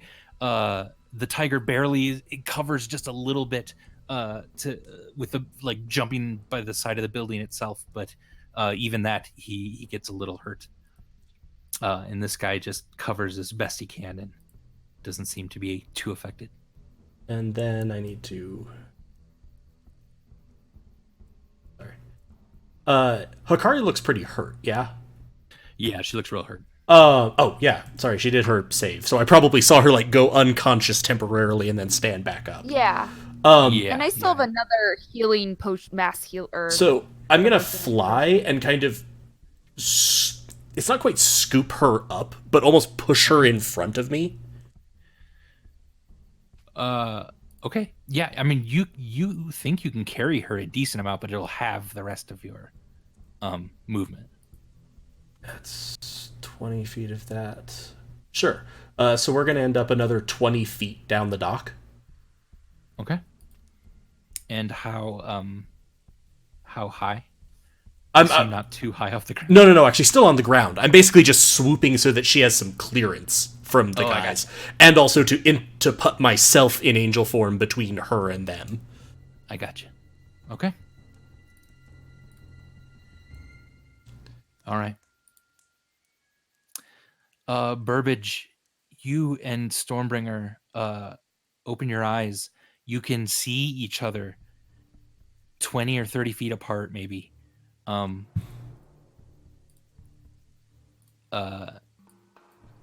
you're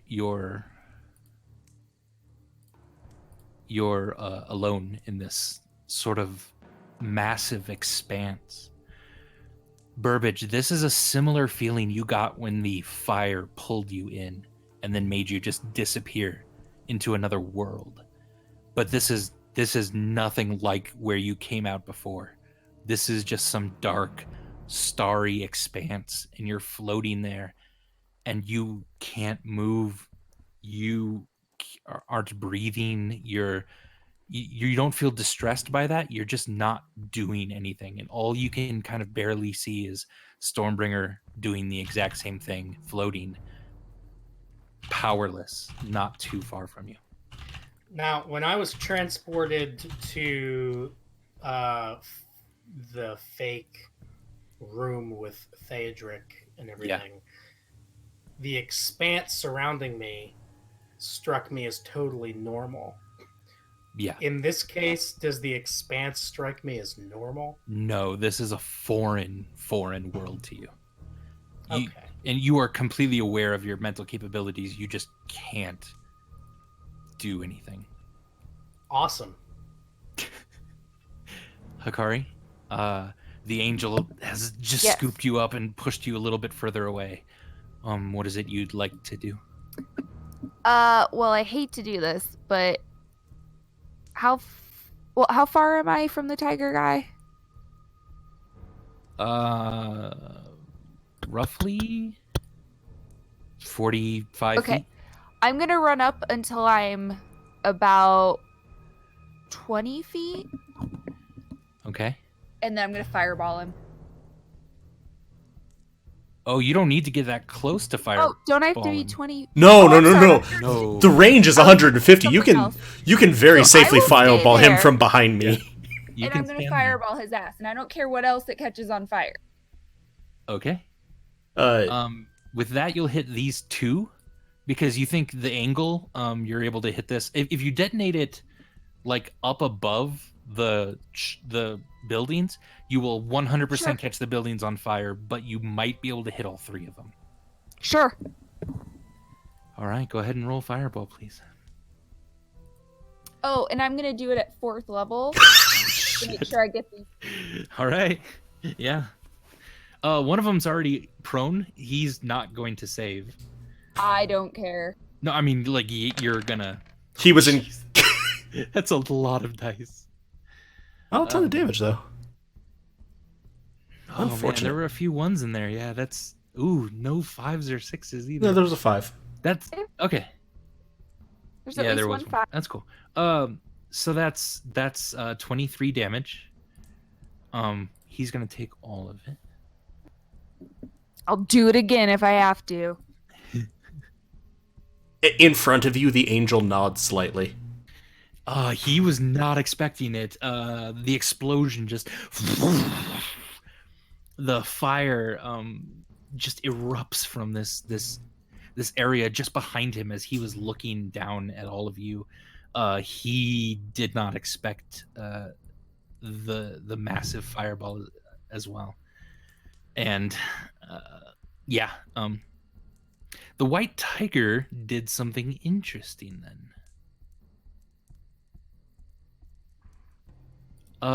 He seemed to at first just take the entire brunt of the damage, just shielding his face with his hands.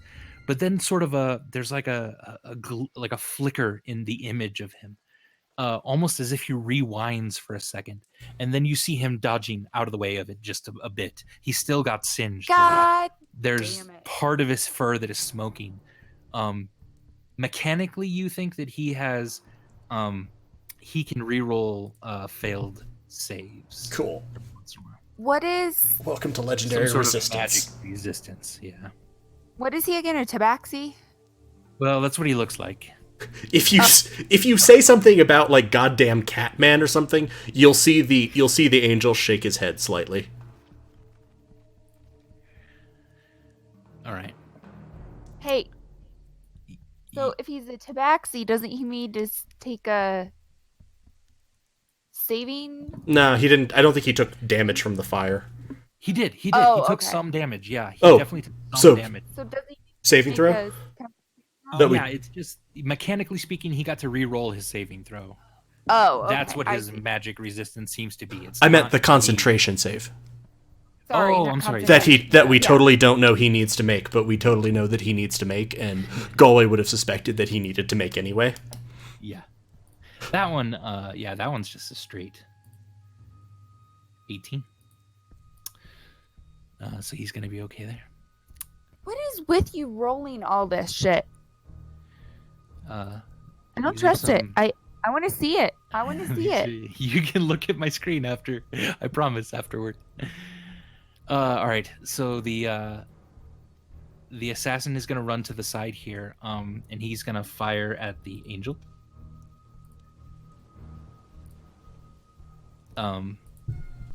Whoa. Does a 25 hit? Yes. I believe so. Why do you even ask this stuff? Because sometimes it doesn't. These guys are 6 piercing and 21 poison. So if you take all that, that's gonna be a pretty. I'll let you save your Constitution on a crit.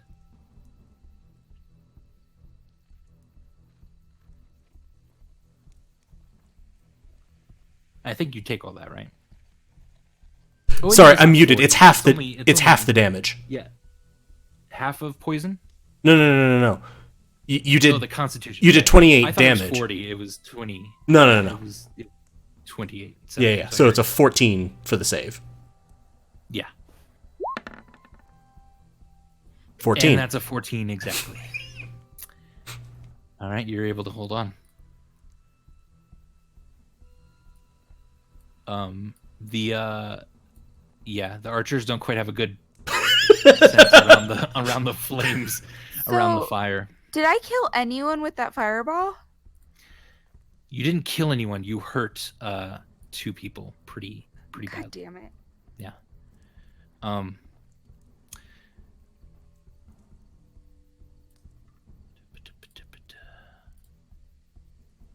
Okay. The flying cat is going to come right over here. Hakari, I need you to make a wisdom saving throw as he looks into your eyes. Did you say flying? Yeah. He flew.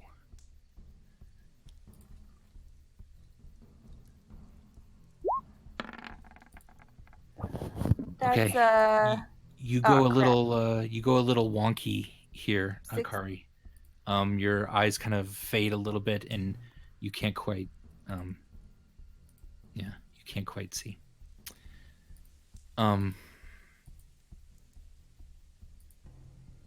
Are any of the people on the ship like moving to help us? These aren't fighters, definitely. You see definitely the halflings are watching on the side of the ship. They've got like ballista on They the. do. Maybe Adel will. We'll see. what about the dwarves? You don't see the dwarves on the ship deck at the moment.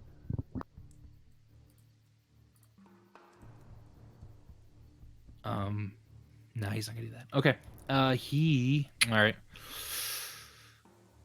Galway, roll a d4 for me. Roll an even. 3. You needed an even, buddy. And now Hakari, pick. How am I gonna do this? I'm trying to be kind of random about it. Hakari, pick the number 1, 2, or 3.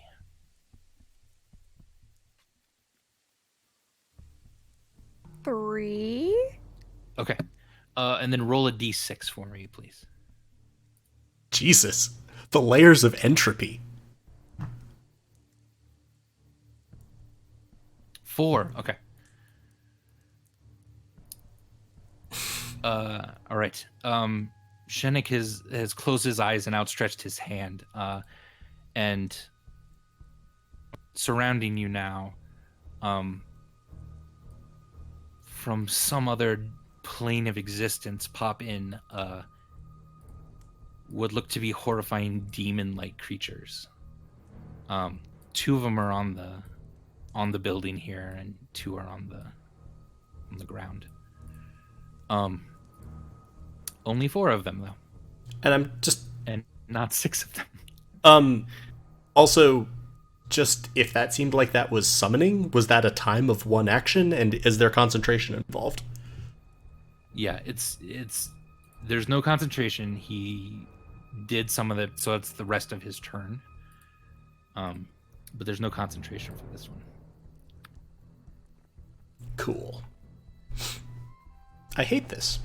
Thanks. Yeah. They don't get to attack this round. They're gonna come in at their own sort of pace. Hold on. Let me find them.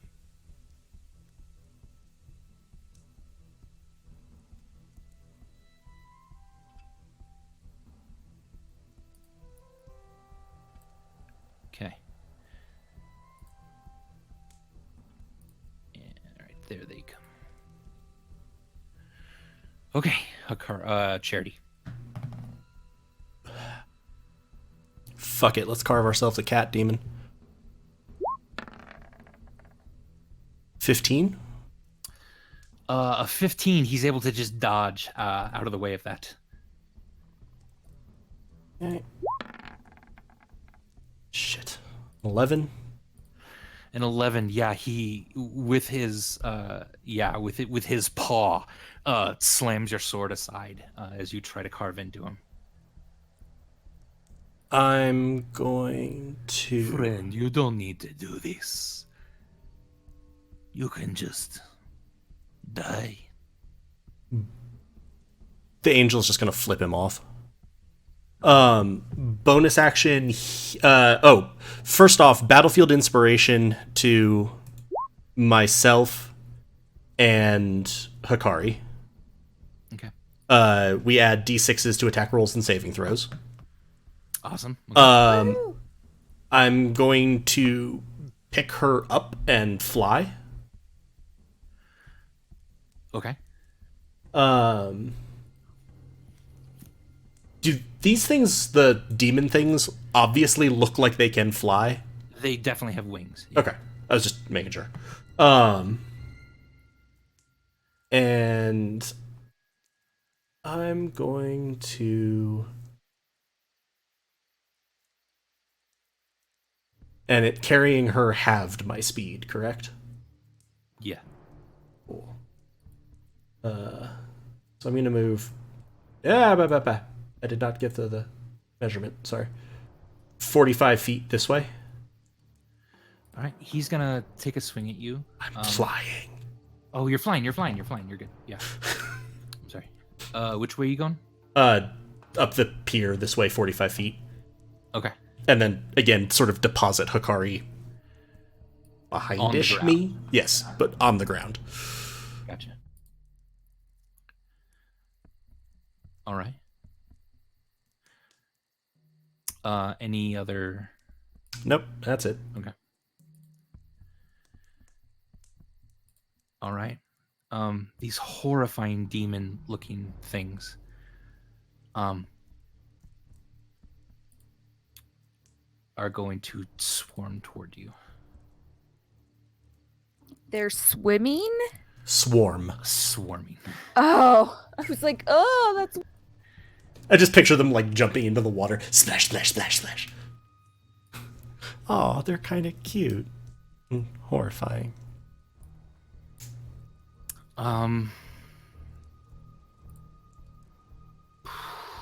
Good job, Andy. Just that's all I'm going to say is good job. Can hear it in your voice. Can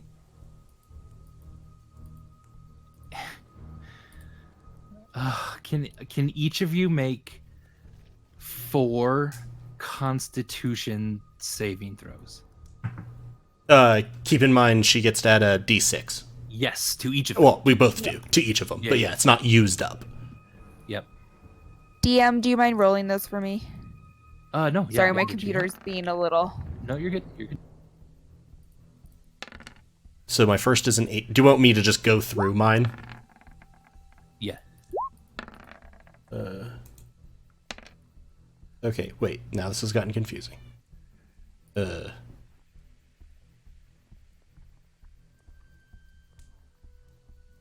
15. I only need to roll for one of them because it's only one of them that matters for her. She has 2 total misses and 1 save. So I need 2 more. So I'm just gonna, now that we're on the other side of that.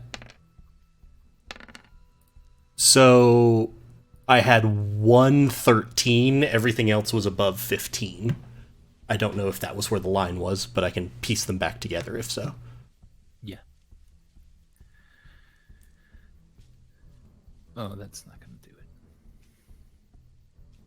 About this. Nope, that's not going to do it. Something I can see through. Come on. And, okay.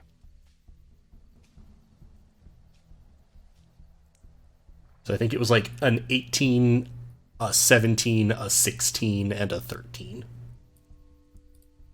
Okay, so 2 of those saved. Okay. Also, was this a magical effect? Yes. I had advantage on each of those. Okay, go ahead and roll advantage then. Well, it's for 2 of them, right? Yeah, 2 of the failures.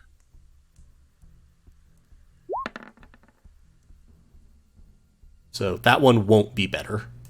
Okay. That one won't be better. Okay.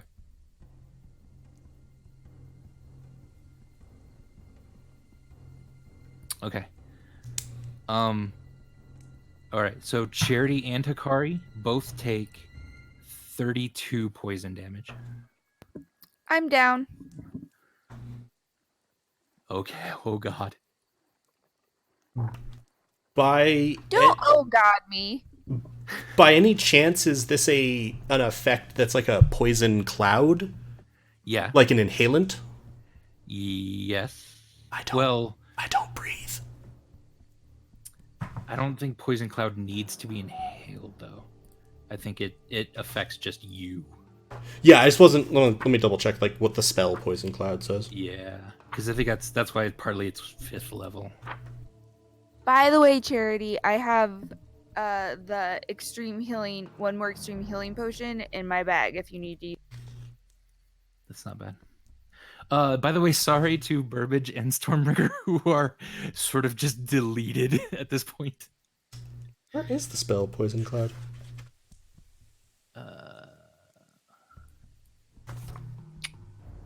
It might not even be a spell. It might just be an effect. Okay, because some poison stuff I'm pretty sure does like have a if it doesn't cloud kill is what it's called. If it doesn't breathe, it doesn't take the effect, and that was what I was trying to make sure of. Kill. Let me just double check here. I have it written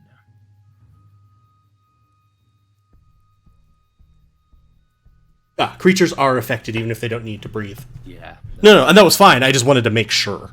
So real quick, why don't you see if you pop from that? That's 2 rolls technically. And it's how much damage was it? 32 total? 32, I think. So yeah, and it was like 15, 17 or something. So it's 10 each time. 10, yeah. Ba-ba-da-boop.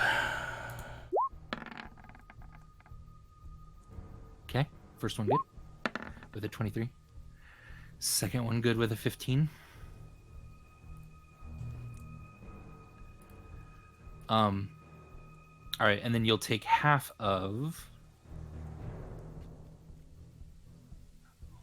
half of 32, which is 16. And half of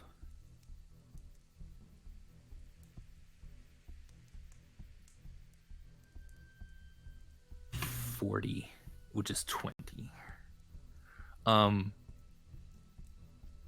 don't think 20 and 16 kill you outright, Hikari, but you take 2 death saves at this point. So do I roll those? No, you automatically fail them.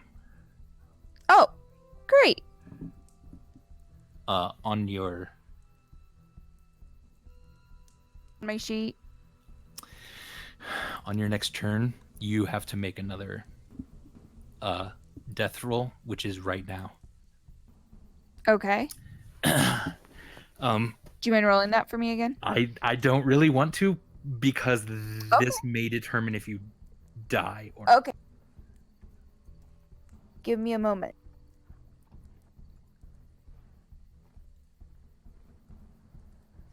So it'll be death saves on the right side of your character sheet. Oh, okay. You mean in the middle? Yeah, it's sort of in the middle column. Yeah, Okay. on the right side of the middle one. 17. Okay. That's okay. I love that the person doing to this is like, oh, I don't want to do it. All right, that's your turn, Hikari. You're awful. And it's Shenik now. He says, "Please, Charity, all I want is you. We don't need to continue this with your friend who is weak and going to die, obviously."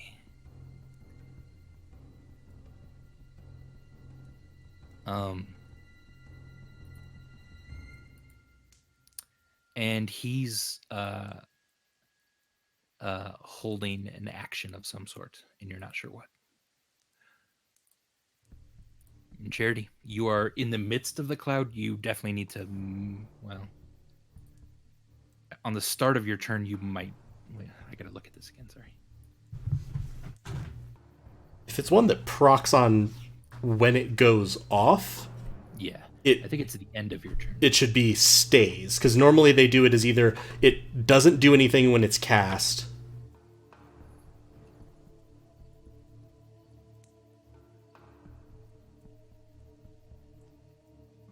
We shouldn't have done that when it was cast. That's fine. We can do it at the end. We'll just count that as the beginning. As of the this beginning, turn, so that and then- this is yeah. what happened. Yeah, Although and then technically Hikari wouldn't have been down. Right. Actually, her turn would have been her 2 death saves. That would have been the start of her turn, and then she still would have had to make that, so that still would count, I guess. But it's Well, not she at the wouldn't- start of your turn here. She technically would have taken those damages, and then she wouldn't have needed to make the death save on her turn. Damage would have procced on her turn. At the start of her turn, Mm-hmm. And she wasn't unconscious then. it would have downed her. Yeah, so she would have been down on her turn. She would have taken the 2 fails from the extra damages, but it wouldn't have done anything. But she wouldn't have needed to have rolled that turn. She succeeded, so it's fine. I think she would have needed to roll, because at the start of her turn she goes down, and then her turn is spent rolling that. It depends on whether it rules it at the start or the end. Anyway, either way, it's fine. Yeah. It's better for her right now to have one. Yeah. So let's keep it like that, because I messed up on the reading of it. Yeah. It's fine. I'm they're all totally fine complicated. with whatever. I'm not flying, upset or carrying her over to there. Okay. Yeah, you get out of all of that. You definitely see some of the halflings on the boat drop. You kind of hear that through the smoke and the fog there.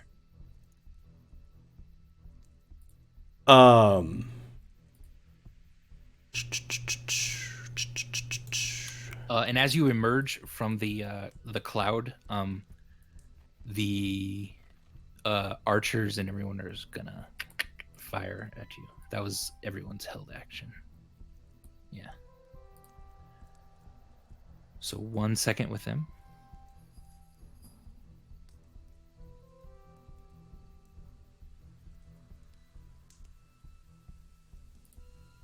let's put us. We'll say that I routed through the cloud up to this way, and then sort of came totally. along. So that that she would have been on the dock pretty much. Yeah, I get what you're doing. Yeah, a 25 hits. Does a 16? no. Okay, so one of the archers hits for 10 damage. Okay. Hikari will sort of land on the dock as Charity slams into the dock. Okay, I was flying very low, so gotcha. Yeah. All right, we'll bring Charity back here.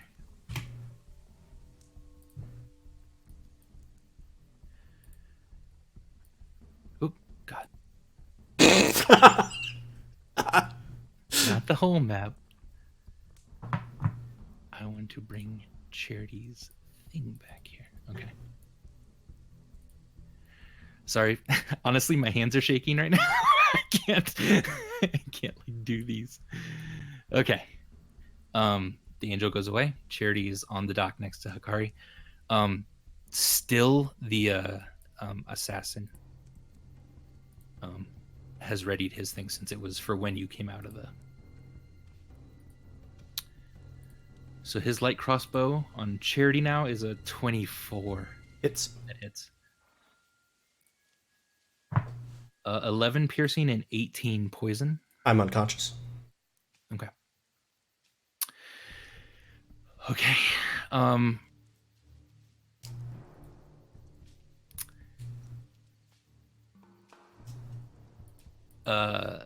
The terrifying little creatures are all sort of scampering around like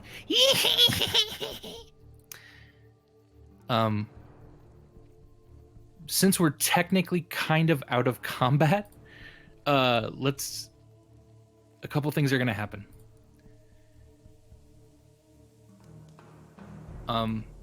Oddly enough,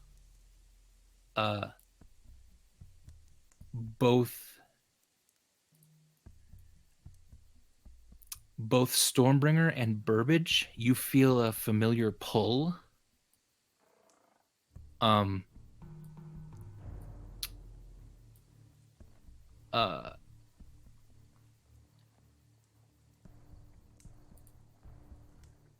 You are sucked back to this realm of existence.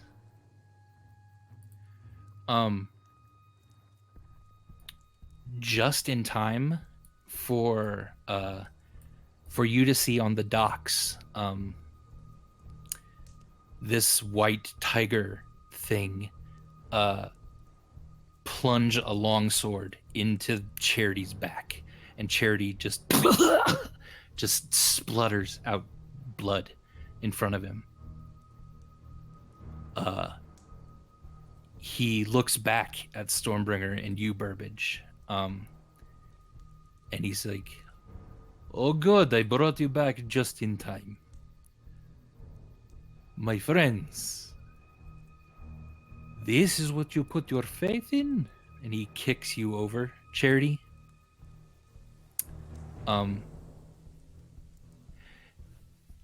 Go away. Charity, do you have any last words? Do you have any last actions before he ends you?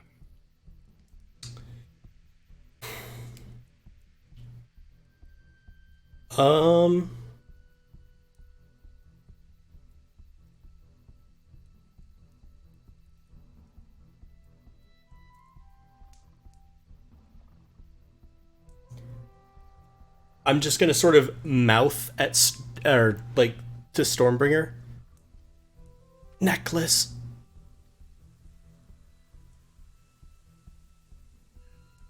All right.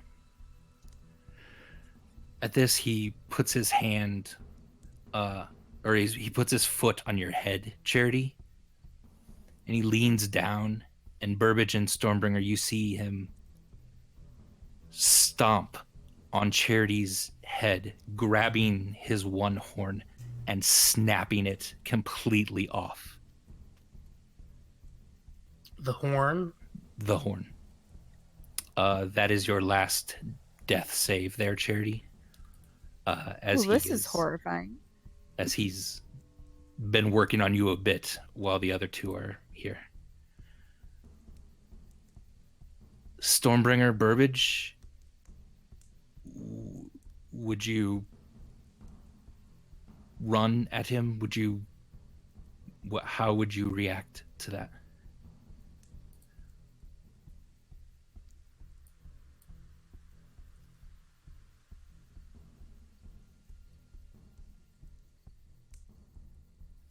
You see him then, just if you can't react, you see him pick up the now lifeless body of Charity and say, "I'm sorry we could not just have a bath and work this out." And you see him almost like he opens a door into just nothing. I'm gonna run at him before he can get out of here. You run, you almost you leap over the unconscious dead body of Hakari as this thing takes Charity, steps through a gateway. Wait, I'm dead? And it slams shut behind you. I couldn't get to him before he jumped through. You leap in the air, Stormbringer, and as it disappears, you land on the dock on the other side. He brought you back simply right before he was just gonna leave with him, and he wanted you to see this. So, wait, I'm confused. I thought I made my last save. You did. And now your friends are watching you bleed out on the Oh, okay. Cool. What is it that you guys would like to do? Would you like to check on Hakari?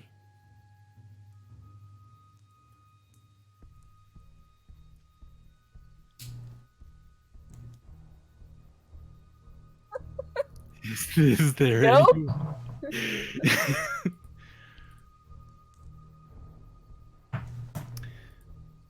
All right. Yeah, I guess not. Wait. Well, how about this? That look- concludes tonight's episode of Goats and Dragons. If you enjoyed this and are curious to see where the story goes, please follow us on Twitch, where we are Helpful Goat, or subscribe on YouTube at Helpful Goat Gaming. I won't go through the entire thing. Thanks so much for watching. We immensely appreciate it. From all of us on Goats and Dragons, we love all of you very, very much. And sometimes this is Dungeons and Dragons. And sometimes ambushes go really, really bad. And yeah, that's it. Good night, everyone. We love you, and we'll see you next time. Night, everybody. Bye.